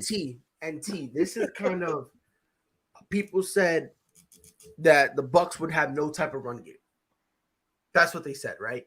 And I was saying, look, it won't be the same run game that they had, but the guys they have on the roster, they'll do enough. And that's all you need. And that's the problem people have. Like, oh, yeah, you need to have a godly run game. No, you just need a run game that's just enough that makes the defense have to think. Keep That's them all honest. you need. Absolutely. Keep them honest. Between Keyshawn Vaughn and Giovanni Bernard, 97 yards. 97. Vaughn had 17. Bernard had 13. Never mind the fact that Bernard also had 5 receptions. If I'm mistaken, I think Keyshawn had another 2. I think he had another 2 or 3. Yeah, 2. What's the thing with the run game, man? As long as our offensive line, which our right tackle got hurt, hopefully he bounces back. It looked like he was trying to fight to get back in there. But honestly, as long as that O-line is intact, I mean, you just need serviceable NFL players, and that's it. Yes. And that's what I've been telling people. But again, some people don't watch football. So, Are we changing our Super Bowl picks this year? So I'm going back to my original pick. Okay. Mostly because I felt like when I changed it, I felt like I was cheating a little bit. Because originally I had Kansas City versus the Buccaneers in a rematch. Okay. Right? Then a few weeks into the season, I changed it to the Rams and Bills. But then I started thinking on it. I was like, you know what? That's not fair. I low-key feel like I'm cheating. So I went back to my original point. So which one do you think is more likely between the two? Which one do I like more? Which one do you think is more likely? Rams Right Bills or Bucks Chiefs? Right now. Right now, Rams Bills. I think that would be a little more likely. Okay. I don't know, man. I picked the Rams to win tonight, and I know we're going to talk about that more into the show, but I don't trust the Rams. I don't trust Matthew Stafford. It's crazy because, and right here, the funny part, listen, you listen, bro. When we get to that game, you guys are gonna look at me crazy. You guys are gonna look at me buck wild. Oh boy! Watch, we'll cross that bridge when we get there. But once again, to our ASAP in the morning fans, I told you guys if you follow this simple math equation, it'll help you for the rest of your life. TB equal TDs, and it's just that simple. Easy, man. Like, come on, yo, Rob is a mathematician. Algebra was hard. That's what I want to talk about. Last game I want to talk about. Derek Carr in the Raiders lost a close one to the Cincinnati Bengals. That was a good game. It was a phenomenal game. Came down to, if I'm mistaken, I think the last interception Derek Carr threw was on 4th down. Yeah. I think it was 4th and goal. So, like, no matter what, it was going to, that kind of determined it. He had 310 yards, 1 touchdown. Obviously, the 1 interception, the one that sealed the game. Josh Jacobs had 13 carries, which is bizarre because I swear to God, I felt like watching the game, I thought he had like 25. Like watching the game, right there, am I bugging T? No, it kind of looked like he ran it a lot more than he did. When you actually look at the stats at the end, it was like that was it. T, you might want to turn your mic up a little bit. We could barely hear you. Can you hear me now? Yeah, you go. Oh yeah. There's that beautiful voice. No. I was saying, it kind of felt that way. You're always surprised by the stats when you see like at the end that he only ran it 13 times. Yeah, but it's not so bizarre. So, but let's get into the nooks and the crannies. Let's get into the meat of this. Did y'all watch the game first and foremost? I did. So that whole whistle controversy, right? Let's get into it because I wholeheartedly believe it was a bad call. Now, I'm not gonna go out and say that it cost the Raiders the game. Because if I'm the way they explained it, when they blew that whistle, it's not a loss of downs, it's just doing it over. You know what I mean? So for all I know, they could have had it. So for those of y'all who don't know, Joe Burrow got the ball. He was rolling out real close to out of bounds, threw the ball. I can't remember who he hit. Was it Tyler Boyd? Yeah, it was Tyler Boyd. It was Tyler Boyd, right? Because he called the touchdown, right? Yes, he actually caught it, right? So he threw the ball. The problem was before Tyler Boyd caught the ball, the refs blew the whistle, which kills it. So that means you just replay the down. Unfortunately, that's not something that could be replayed. It was something dumb that they said. It was because it's when they blow the whistle, you're calling the play dead. Unless it's a flag, you can't really review it. But even then, you can't review it. It was just something dumb like that. But basically, since it wasn't penalized, you can't review it. So once they blow the whistle, the play's dead. So I see that, and I'm like, okay, that's weird. Then they let the touchdown stand, and I'm like, that's weird. So in my mind, I was like, you know what? For all we know, it could have just been a fan. I thought, because again, with everyone still going, I thought it was the fans that brought in the whistle, blew the whistle. That's it. And then later comes out that an official, I can't remember his name. Oh, Griniyuki says, Jerome Booger, or Booger, however you say it. Yeah, Jerome Booger or Bogger. That's the guy who blew the whistle. Clown. He's the one who blew the whistle. And then was like, oh no, something about there was a second whistle or something like that. Some basically stupid stuff. And the NFL was like, yeah, bro, no more playoff games for you. They pulled him for all the playoff games. Well, the situation is they saying that because the whistle, okay, so with the whistle being blown, it should have stopped the play, but they said the whistle was blown after the receiver caught the ball. So that's the reason. Sense. That's the reason the touchdown still stood. Which makes no sense. It doesn't make sense. It doesn't. Yeah, and they replayed it to the point where Drew Brees is like, what are we doing here, dog? Like, you're confusing a Hall of Fame quarterback. And Hall of Fame it's a problem. Who one of the smartest guys ever played a game. If you're confusing him, you done messed up, Aaron. You done messed up, JJ Rome. All right, you done messed up, and you messed up real bad, bro. Because even him, he's like, Drew Brees is like, what the hell?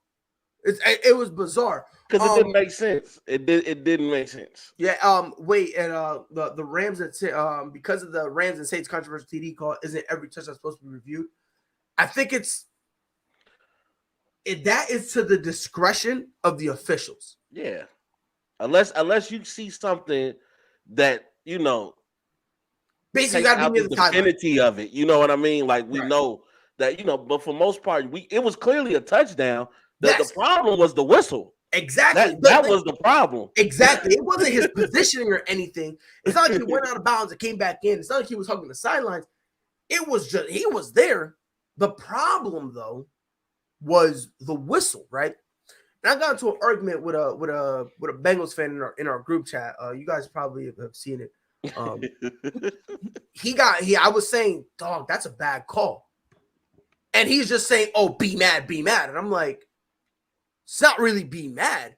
I'm not saying the Raiders was robbed, but let's be fair here. That's a bad call. Let's just call it what it is, because that did affect the game. It affected the game because now you're 2013 or something like that. So now it was a horrible game. I mean, it was a horrible call. Right. It was horrible, especially considering when you blow the whistle, the play's dead. And again, it then later comes out that the game wasn't even over. It comes out that the lead official was the one who blew the whistle. So it wasn't like a fan had done it. If a fan did it, that's fine. I get it. You confiscate it from the fan and we go on. Mm-hmm. But the actual official blew it. Then he's talking about, oh yeah, I'm so dumb. I don't remember when I blew my own whistle. Huh? Like, that's how dumb you were? And we expect you to be in charge of rules? That's such a bad look. Oh, man. It's horrible. And so I was arguing with him. We're not really arguing. I was like, look, it's a bad call. If you can't admit it's a bad call, I mean this with all due disrespect, you're an idiot. I told him that. Yeah. And he got in his feelings a little bit. And I'm like, but again, it's a bad call. Now, I'm not saying right. And again, I'm not saying that the Raiders were robbed. I'm not saying I'm not saying none of that stuff. All I'm saying is it's a bad call. If you can't see that's a bad call, go throw your TV away. Go donate your eyeballs because you don't deserve God's blessing that we call sight. Am I out of pocket, bro? No, let's be fair. Look, you got to understand. I know for the Bengals fans, it was, heaven sent that they won a playoff game. I mean, God bless Joe Burrow and the Cincinnati Bengals. But still, what's right is right, and what's wrong is wrong. Exactly. And that was a horrible call. Now we're not gonna say, like you said, that the Raiders were robbed. No, because that touchdown was by what? Tyler Boyd. They didn't account for Jamar Chase, who had a game on them. Jamar Chase is the reason that the Raiders went home. You cannot stop this receiver. 116 yards, 9 receptions, Crazy. everywhere. LSU receivers, man. I'm telling you. and can we say that Joe Burrow made a statement? Bro, yes. Joe Burrow made a statement. He played a hell of a game. 24 for 34, 244 yards, 2 touchdowns, no picks. I mean, I remember when they played us, and he threw 3 back-to-back interceptions when they played the Chicago Bears. I mean, a lot of people was questioning Joe Burrow, and Joe Burrow stuck to his guns, and now he's telling people, I'm coming. I'm a top 10 receiver in this league. He's hey, I gotta see some more body of work, but just based off what I've seen. Are we thinking Joe Burrow? I can't even talk. Is elite. Is Joe elite. Burrow. Elite. I'm not gonna call him elite. I still need to see some more body of work. But I'm gonna say this: he's knocking on that door. He can play. He's knocking on that door. He can play. He's a gamer. Year, I'm gonna say this right now. Next year, if he plays the way he played this year, I don't think it's. I think it's gonna be very difficult to not call him elite. Who are you guys taking if you had to build a team right now? Josh Allen or Joe Burrow? Josh Allen. What Josh Allen does is, and I said exactly, bro. Not yet, but another season, you're gonna have to call him that. Yup. But I mean, as inconsistent as Josh Allen has been, when he's on, he's on. When Josh is on, he's on. And here's my question. Here's my question.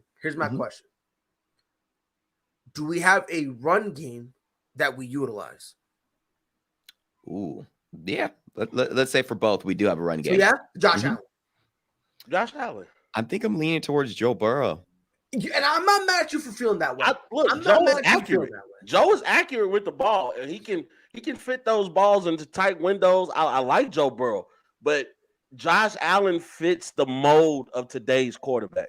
In today's quarterback, you need a quarterback that can run. You need a quarterback that can do more than just stay in the pocket. And I think Josh Allen fits that. He's not exactly, super mobile, but he can move. Josh Allen, that scares me. He just takes so many hits, dude. He's kind of reckless, like using him as the primary running back. It's just, I don't know. He just scares me moving forward. Yeah.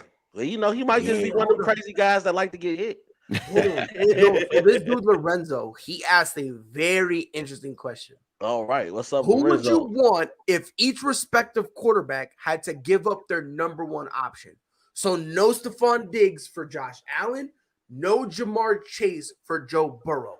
I'm going Burrow. I'm gonna go. Like he spreads it. Ooh, that's a great question. And that's the thing, like, it's a great question. And I'll be honest, not only does Joe Burrow spread the ball more, they all step up when need to.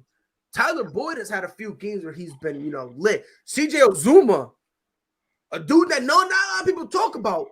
There have been times he's gotten lit. Obviously, T. Higgins, he's done his stuff, no problem.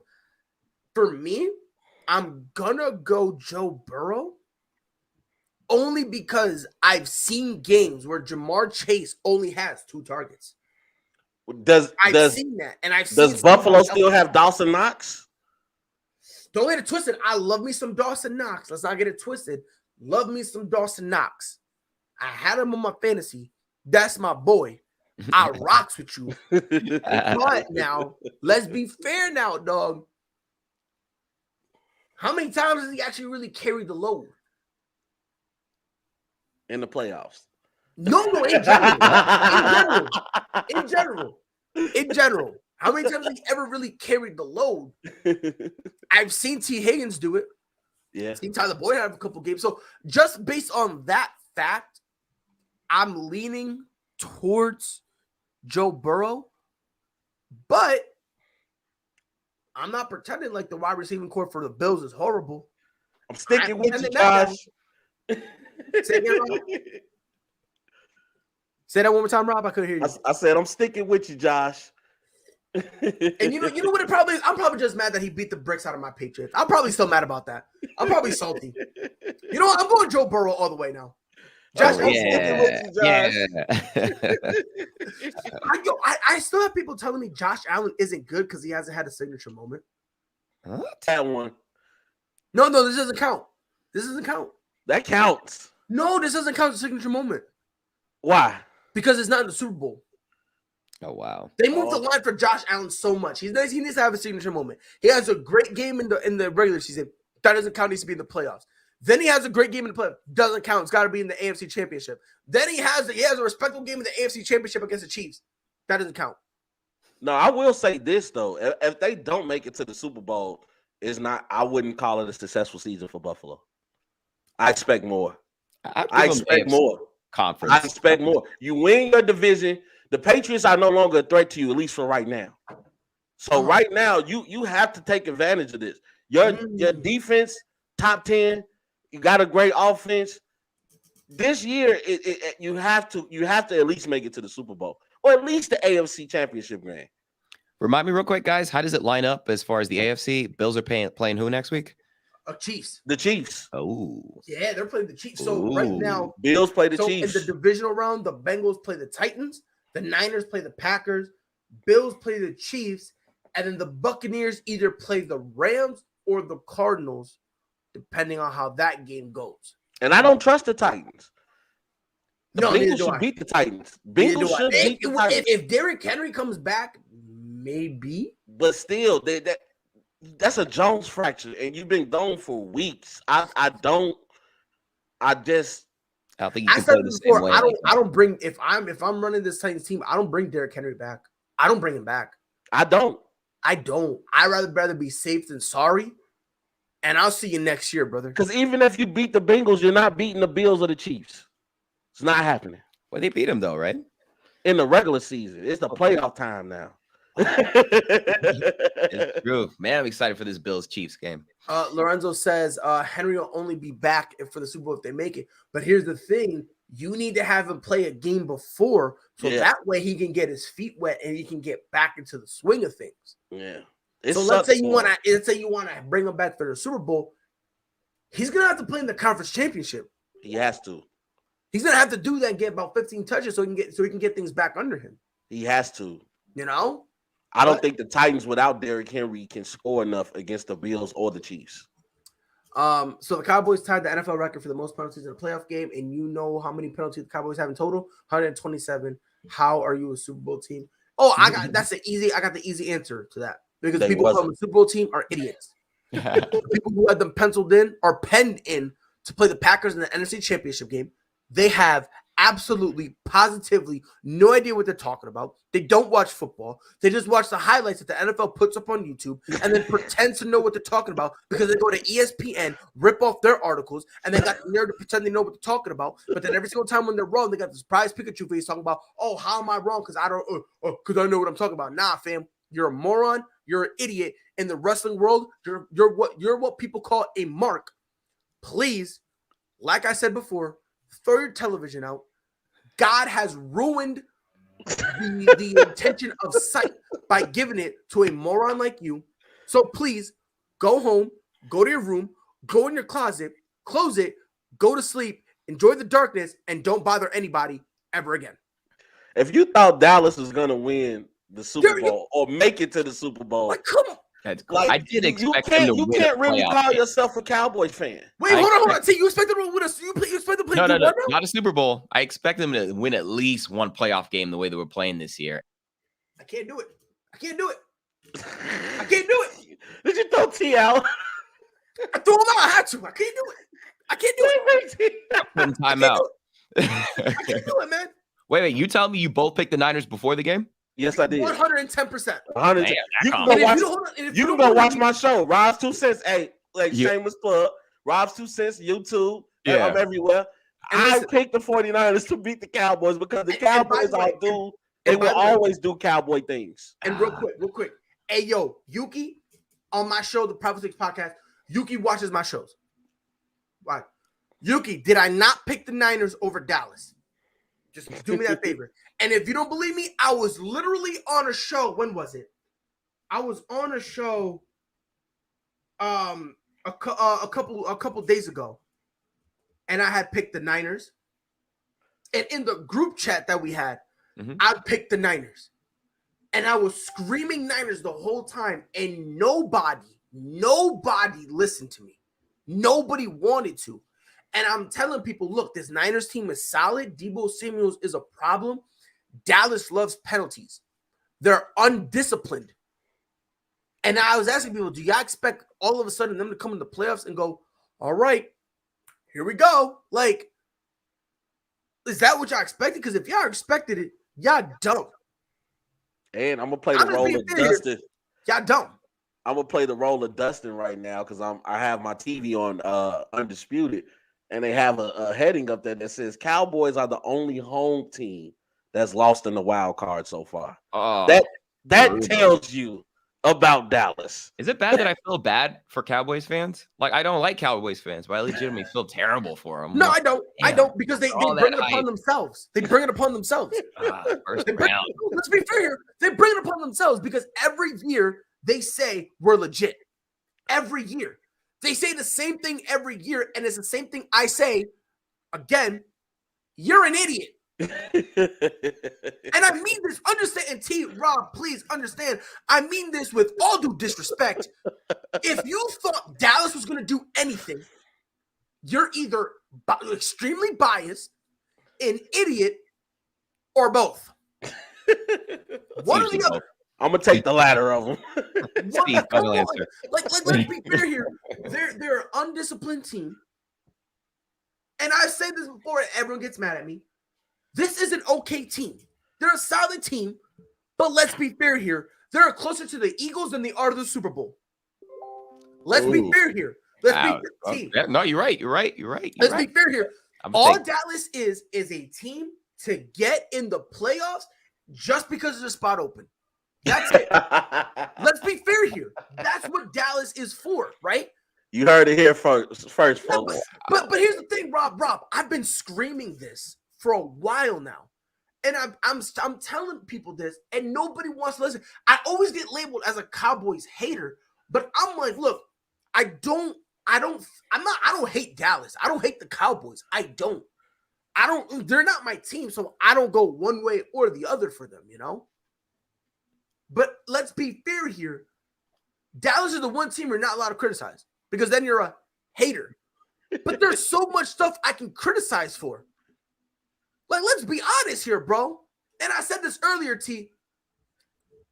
And people get mad at me all the time and they cry about it. The Dallas fans. Oh my God, if you feel this way, you don't know what you're talking about. Right? This Dak Prescott is not an elite quarterback. He's a taller version of Jimmy Garoppolo, who just so happens to play for the Dallas Cowboys. I wouldn't go Jimmy that far back, but you know, I wouldn't call him elite. He is in that top 10. I'll take a running back over him, bro. Oh my goodness. Wow. Would you take Taysom Hill over him? 1,000 times out of 4. How do I kick Pride off here real quick? Where's the button? Where's the button? I'm done. No, but let's be fair here. Like, let's be honest here. Oh God. Wouldn't take Taysom. I get the take, but not Taysom. You're not taking Taysom over Dak any day of the week. Taysom over Dak. No, I won't take Taysom over. But then again, Taysom at quarterback. That's basically running a tight end. It's tough. It's tough watching Taysom play at quarter. He's a good football player, right? I like him when he does the thing where he goes from running back to tight end to receiver to as a lineman for I don't know how. I like that, but you put him at quarterback for a game and he go, oh my God. It is brutal. I'll take Jameis Winston over Dak Prescott. Hell, I'll take Nick Foles over him. Oof. This is the disrespect for me. You said it's the disrespect for you? Yeah. Wow. Look, I ain't a Cowboys fan, but ouch. But it's just a fact, though. It's just a fact. right? Because here's the thing we got to understand about Dak Prescott. Dak Prescott is one of the few quarterbacks in this league who commits a wide open Amari Cooper, underthrows CeeDee Lamb, and it's not his fault. This isn't something that just happened. He does this consistently. His accuracy is a problem. We need to understand something. Everyone who says, "Oh my God," but he's great. Nah, dog. Throwing the screen don't necessarily mean you're great, home fry. Relax. You know what I mean, bro? He's hitting Dalton Schultz with a cute little 2-yard hook, and he's hitting him, and they're like, "Oh my God, Dak Prescott, he's a laser." All of a sudden, you have him go throw over 10 yards. The dude just starts shiver me timbers. Do I have to, coach? Let's be fair here. Let me ask you a question. If you can really throw the ball, why do a halfback draw? Do with that information as you will. No timeout. 14 seconds left. You run the clock out. That was stupid coaching at its finest. And you know what? You know what it really was though. You want to know what it really was though? It was also stupid on Dak Prescott. Well, true. I'm not absorbing him. And the reason I'm saying that is because if you really want to run, why up the middle? If you really want to do a run play. Let's be fair. If you really want to do, mind you, they just did 4 or 5 plays just doing out routes, and they were getting massive chunks of yardage. But no, that's too logical. That's too logical. It would be. I'm so glad that they did lose that way, though. That just says the Cowboys. The fact that they just lost in that manner. Yeah, and then Dak Prescott has the Cowboy way. Bro, and I say this all the time. Look, bro, the Dallas Cowboys, obviously, they're going to shoot themselves in the foot. And if you don't believe me, they're top 2 in flags getting thrown on them, and then top 2 in penalty yardage. You're telling me a guy who shows up late, who takes longer lunches, who consistently takes more breaks than he's supposed to, a guy who leaves early, a guy who shows no consistency at all of a sudden, when it's time for his quarterly review, boss, I'm here early. I will do extra work on top of the work I do. So, boss, do you need me to run a Dunkin' Donuts for you? You expect that? Come on. Stop playing, bro. Come on. Stop playing. It's a joke franchise, joke fans. You guys got what y'all deserve. And again, I'm not a hater, but goddamn, when Dallas fans suffer. Golly. You could just tell us how you really feel. That'd be great. We know how proud I would, but I'm not allowed to. But I mean this with all due disrespect. Fuck the Dallas Cowboys. I mean that with all due disrespect, of course. This is gonna be a long off season. It is. It is. And no, it's not. No, it's not. Because they don't go quiet until the preseason. The play was so stupid that we have circled back to talking about this team again. And it's funny, as it was happening, I was like, wouldn't that be funny if they ran out of wouldn't that whoa. Oh no, are you game just ended. Oh, we ran out of time. But again, I was on the ground crying like this happened. But again, Dallas versus the Packers, NFC Championship game. Book it. Yeah, bro. Only book that should be involved is the book being thrown at you, bro, because you should serve life for some stupid take like that. You need to be serving life, homie. What do we think about tonight? Well, Robert, we was going to get there. Cardinals are traveling to LA. I'm going to tell you this, Rob. This is a game I've had to think long and hard about. I already made my prediction, but I'm going to be honest with you. I've changed it like 15 times. Swear to God. I'm a tennis ball right now, dog. Right? Just back and forth. And I'm dizzy. I threw up before the show because I've been going back. It's starting to physically affect me, bro. I threw up, but I'm going to be consistent. I'm going to rock with the pick I had. Cardinals by 3. Oh, okay. Whoa. You believe in Kyler Murray, huh? I do. Okay. But I understand D-Hop is out. Let's not get that twisted. He still got AJ Green. He still got Zach AJ Ertz. Green. You still got Zach Ertz. You still got Christian Kirk. Mm-hmm. Even though they're both questionable, Chase Edmonds and James Conner are expected to play. Okay, so you got your two-headed running game back. So you still got that. I don't know, man. It's actually a really tough one for me. It was almost like a coin flip. I'm going the opposite way, though. I'm going with the Rams. I feel like they have a lot more to lose, and just seeing the prospect of possibly playing a home game for the Super Bowl, I feel like they're just all in. All the chips are in the middle, and they know what they're playing for. I think Cardinals kind of have a little bit of pass, like you said, with D-Hop, J.J. Watt may not be 100, blah, blah, blah. So I think the Rams are kind of back against the wall. Like, if you don't win this, you right there with the Cowboys. Long offseason. Yeah. Pride, can you do me a favor? Are you the one controlling the camera? Yes, sir. Oh, you want the camera on me? Yeah. Oh, yes, sir. I have chosen the Los Angeles Rams to win this game. Explain why. And this message is to the Los Angeles Rams. You better come out and play with some pride. You better come out and play with some heart because you went all in. You gave up all your draft picks to get a Matthew Stafford who's only won 3 playoff games in his long career. I'm talking about a guy who had Megatron, and he still was not able to win. Then you have this big defensive game in which you have Aaron Donald's probably one of the best defensive players to ever play the game. You have a Leonard Floyd. You bring in a Von Miller. You still have Jalen Ramsey. You went all in. Not to mention you go grab Odell Beckham Jr. after Robert Woods gets his injury. You have Cooper Kupp, who turned out to be the best receiver in football this season. If you lose this game, I am done with you, and you should be done with yourselves. Thank you, Brian. Wow. Encore. That was beautiful. Wow. They went all in. But no pressure, though. No pressure. No pressure. I can't stand either one of y'all. I cannot stand either one of y'all, bro. I hate y'all with a passion. My man got there no pressure, and Rob is like, yeah, none whatsoever. Wait a minute. No pressure. Wait a minute. But when you take your poker chips and push them all in the middle of the table, you better win. Like, if you lose to Arizona, who's not healthy right now, DeAndre Hopkins ain't coming in. You better win. Like, we shouldn't be questioning this right now. Let me ask y'all a question. What if they lose this year, but win next year?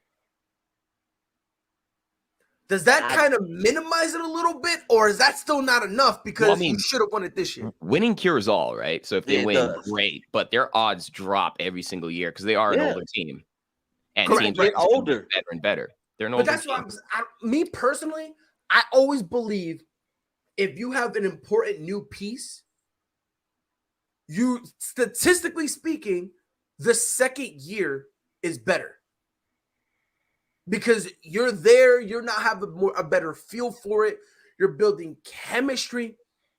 So if they lose this year, I don't think that's necessarily a massive problem. It's still a problem. Let's not get it twisted, right? Because if you tell us, if you tell the viewing audience, the only problem we had was Jared Goff. We traded Jared Goff, then all of a sudden, y'all can't get to the Super Bowl. Those optics are bad. By the way, free Jared Goff. But those optics are bad. Those optics are bad. Free Jared Goff. Free man. Jared Goff. That's my boy, dog. Put that that's on a t-shirt. Put that on a t-shirt. Free Jared bro. Goff. Like that's my boy right there, dog. I've been telling people, look, man, y'all be violating Jared Goff. Listen, man, I ain't gonna make a case that how you giving so much love to Jared Goff and disrespecting Dak? I don't get it. Oh, because Dak is horrible. Dak is not that guy.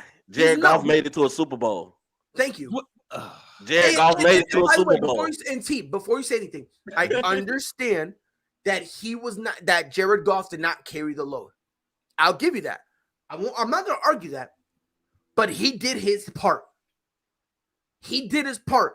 And unless you replace him with a top 5 quarterback, that Rams team is not making it to the Super Bowl that year. Let's be fair here. You put Dak Prescott on that Rams team, they're making the Super Bowl?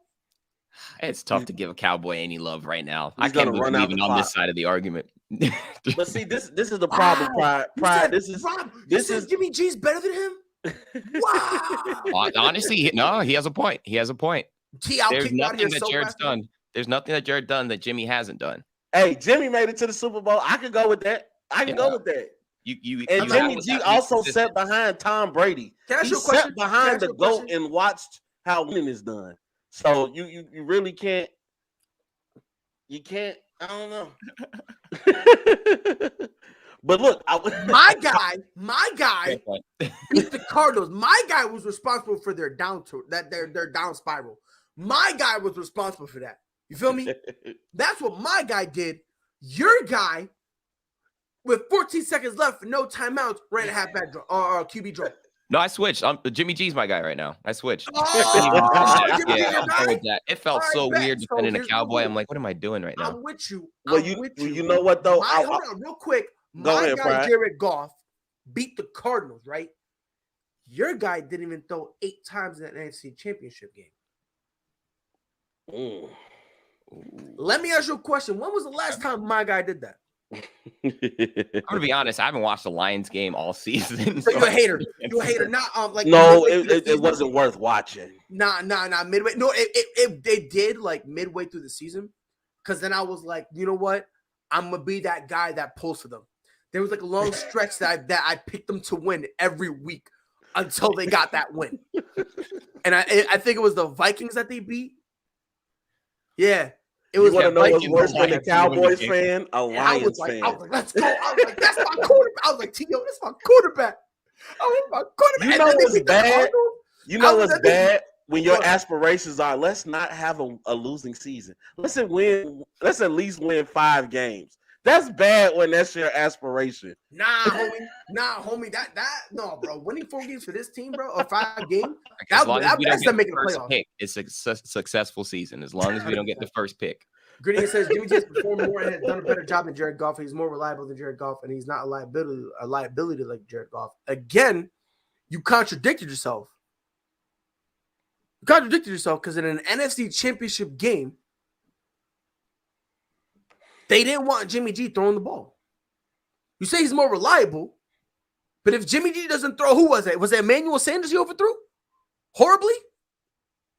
The one in the Super Bowl that if he actually placed a better ball, a ball that any quarterback, any legitimate quarterback in the league could have made, if he does that, scores Super Bowl and he gets a touchdown, they win the Super Bowl? No. My guy could have hit that. My guy could have done that.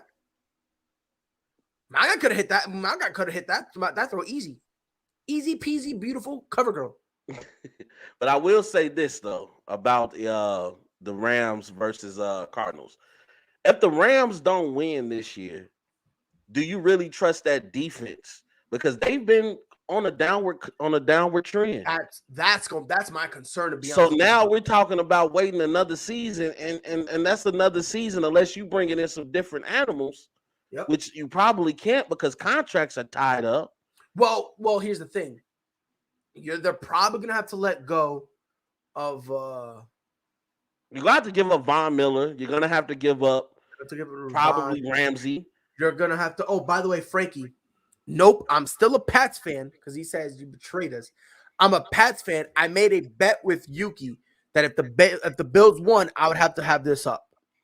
So I'm only doing this to pay for the bet that I had lost. I'm a man of my word, a man of integrity. So I had to put it up. I'm still a Patriots fan. Michael McCorkle Jones, and Rob, that is his real name. That's his government name. McCorkle Jones. And what has Jimmy G done so far? Oh, y'all not gonna let this go. I'm just saying. Like, let's be fair here. Let's not pretend like Jared Goff is horrible. Well, look at this. Speaking of quarterbacks, what do you feel about this Russell Wilson situation? Well, now Russell Wilson is saying he's willing to explore. He's actually saying it. He's finally admitted in that. Remember, he danced around that last. Well, I'm here for the Seattle. That's my team. No, he's come out and say, "Hey, if you're looking, if you're interested, I might let you take me out on a date. Think about it now. Remember last year, we gotta be fair. Last year, let's be fair. He dropped a list of teams he would want to go to. I know, because our team was on that list. Yeah, He was thinking about the Bears. Chicago. Oh, I was excited. It was Chicago. It was Dallas. Was it the Raiders? Raiders, and there was one more team I'm missing. There was one more team. There was one more. And Jared is horrible. He's a liability, and we literally won with Jimmy G yesterday. You beat the Cowboys, but that's neither here No, nor it's there. fine. It's fine. All I'm saying, if you're willing to say Jimmy G is a good quarterback, and you can't say that about Jared Goff, your bias is showing. Because Rob, am I bugging? They're the same guy. They are. They're the same guy. They're the same guy. So it's like if you can say that about Jimmy G, but you're saying that Jared Goff is horrible, I don't know, man. All I'm saying is they're the same dude. But when it comes to Russ, let me ask you a question, Rob. Do you think there's any legitimate chance Russ gives Seattle an opportunity to try to buy him dinner and wine and dine and try to give him some love? Like, do you think like he'll give him that opportunity? Because look, man, I don't think he will. Because let's be fair here. He said, I'm looking for my options. He just told them, he just said, yo, that engagement ring, can I get it back? Yeah, I'm gonna go cheat. Like, that's what he did, man. Like, so it's like, does Seattle have any chance at all? I don't think so. I mean, did you see the beating that Russell Wilson took this season? Would you give a team a chance after you just got beat up on? No protection. I thought Seattle was supposed to stand up for Russ. You know how you with your wife. She wants you to defend her. She wants you to stand up for her. They did not stand up for Russell Wilson. He took an absolute beating this season. Not to mention, the receiving core was inconsistent. Defense nowhere near the same. No. Seattle right now is in rebuild mode. And if I'm Russell Wilson, I do not want to be a part of that rebuilding process. How much longer does he have in the NFL? I want to be playing for a championship organization, or at least an organization that's competing for titles. Get me some help. I cannot be playing with these kids, and these kids don't know what's going on. If I'm Russell Wilson, I am out of Seattle. I am gone. And trust me, the market value for Russell Wilson will be very high. Dare I say, even it's gonna be high. They're gonna it's some teams that could use a Russell Wilson. Trust me. Look at the Carolinas of the world. Look at the New Orleans Saints of the world. Can you picture Russell Wilson going to New Orleans and how much better New Orleans becomes? But again, but here's the thing. So right now, next year, right? Yeah. So next year is the last year of his contract. Yeah. And he's getting paid $27 million. Mm-hmm. So that's gonna be the Cowboys were your last team that he was interested in last year. No, we said Cowboys. It was the Cowboys, Cowboys, Raiders, Bears, Saints, and Raiders. So he was interested that's in New the team Orleans. I was missing. It was the Saints. He was interested. So now I'm saying, think about it. But he can't go to the Saints though, because they're in salary cap hell. They are. Yeah, it's bad. It's bad. They won't be able to afford it, bro. The only way they'll be able to afford Russ is if Seattle buys him out when he goes on a veteran minimum, and even then it'll be rough. Yeah. So it's like, and he's 33 years old, man. Age is a factor. He's not staying in Seattle. We can agree on that. No, I think he ends up dipping from Seattle. But that's kind of I think it all comes down to and Yuki said it too. The Giants, we're gonna have to take them off the board because they're kind of in cap hell. And if we're gonna be honest, I was saying this about the New York Giants. That head coaching job, it's not hard. Like everyone says it's like a horrible job. If you think that, you just don't know football. It's not hard. It's just you got to go in there, and you need to trade Saquon. Yeah, Kenny Galladay out of there. Like you basically got to get rid of a lot of guys because you're rebuilding. Yeah, you're rebuilding. Keep Daniel Jones for the last year of his contract, right? Just lose. Try to get the number 1 pick, get a top 5 pick, and go from there. Yeah. But they've been avoiding a rebuild for a while, so it's like, and I don't know why, because the Giants, they should have been rebuilding after Eli left. I mean, then they went and got Kenny Galladay. Look, in the beginning of this year, I thought the Giants would be way better. I did. I'll be honest. I thought the only problem that they really had was is this dude Daniel Jones, is he our guy? Yeah. That really was the only question. And now 1 question turned to 2, which got multiplied by itself and went to 4, which now expedited to get to 8. And next thing you know, we're looking around, there's 16 question marks. And it's like, wait a minute, hold on. I blink. 16 gets to 32, and all of a sudden we got more question marks than we got weeks in the regular season. So now it's like, what is going on here? You know, so it's like they might as well just straight up be like, you know what, full-blown rebuild. It is what it is. Now I know time almost up, but here's a good one. What about Russell to Cleveland? If they move on from they're gonna move on from Baker. I so? don't think Baker will be a Cleveland Brown next year. And if you're able to keep Jarvis Landry, you're able to keep that 2-headed running back game and Chubb and Hunt, and you bringing in Russell Wilson, Donovan Peoples-Jones.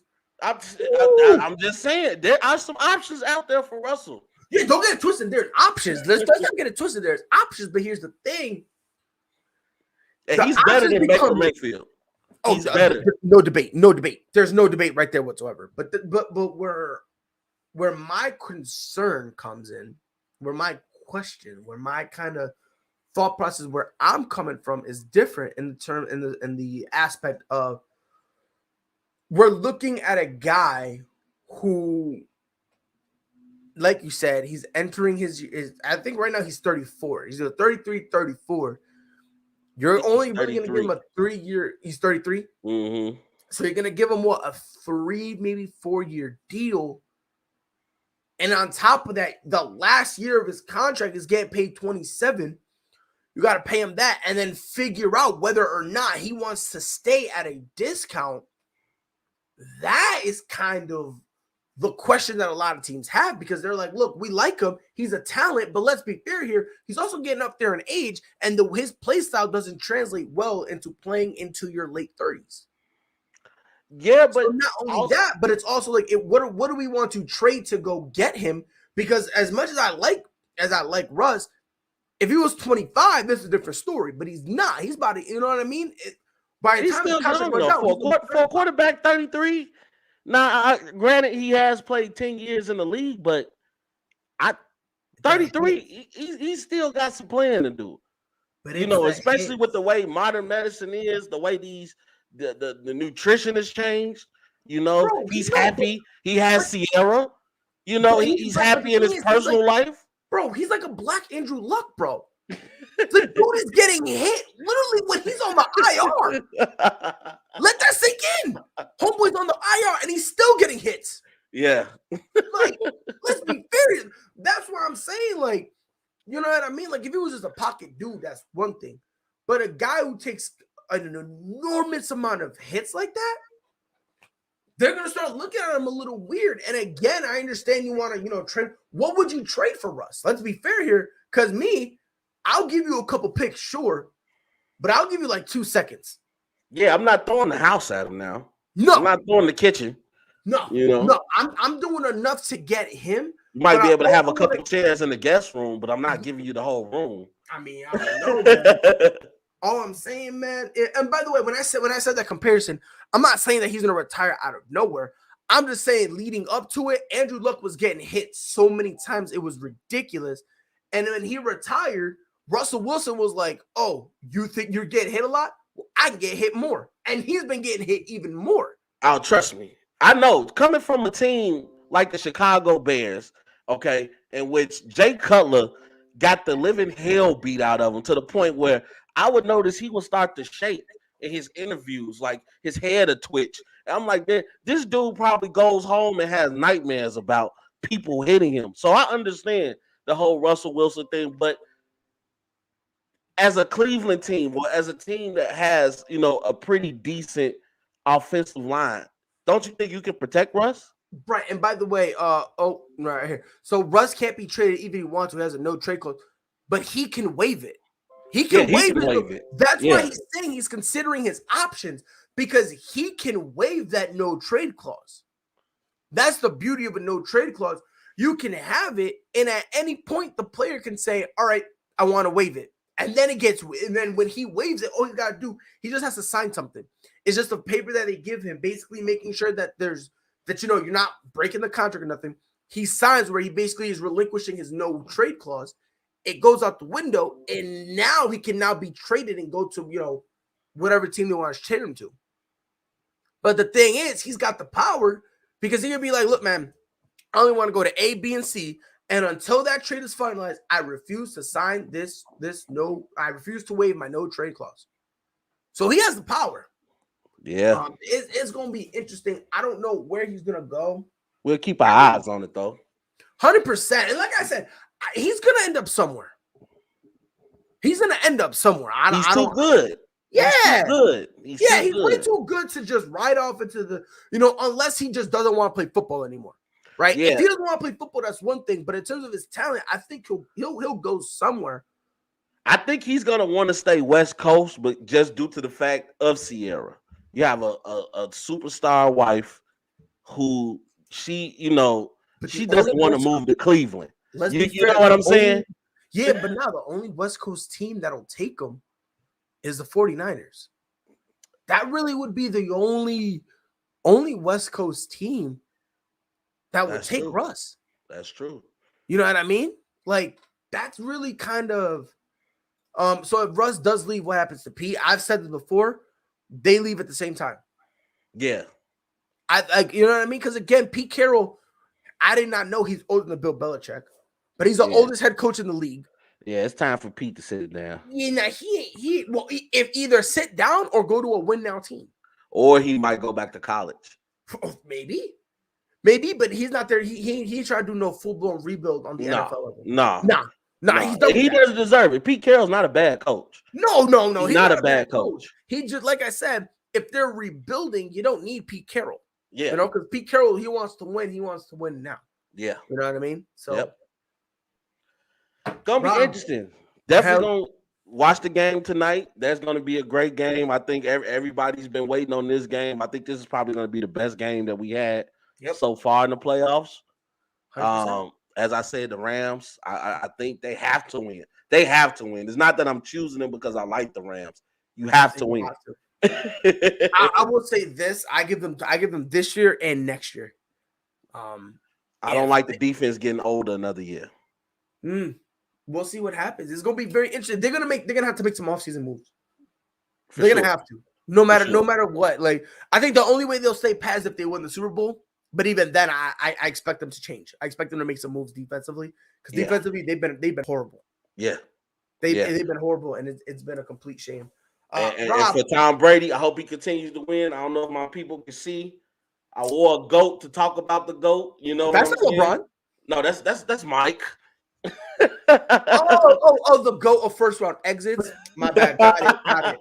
Oh no, we're talking about the GOAT of being undefeated in the finals, but that's neither here nor there. Okay, got you. You mean the GOAT of needing Scottie Pippen to handle all the load, so that way he can just be worried about being a scorer. Got it. You talking about the GOAT of that having same person that needed Dwayne Wade, Chris Bosh, Ray Allen, the '92 Dream Team, and still lost to Dallas.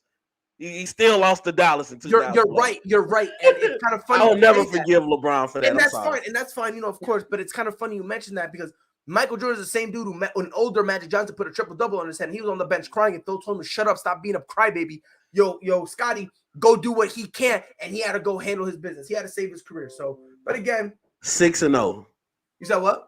6-0. How many times have we been successful without Scotty? Doesn't matter. Thank you for coming to my TED Talk. Rob, I appreciate you being here, bro. I was with you until you said that. Now about Mike. I was with Pride, you, man. You know, we bring that energy, man. We bring of the energy. course. Yes, Of Lord. course, yo. We have to. Rob, appreciate you being here. Greg, Dustin, Freddie, T, all you guys, appreciate y'all being here. It was fun. This has been ASAP in the morning. Thank you for joining us. We'll be back here tomorrow. 10 a.m. Eastern, 9 Central. Until then, y'all know what to do. Be safe. Salud. Whole sports all plays. Whole sports all plays. Whole sports all plays. 365, we making a place. We talking the game, get you through the days. We're high in the court, the dime in the lane. Variety topics, living the same. All presentation, sports information. In the airways, taking the nation. Sport all plays, like working your faces. Grace at the field, so tie the laces. All sports all plays.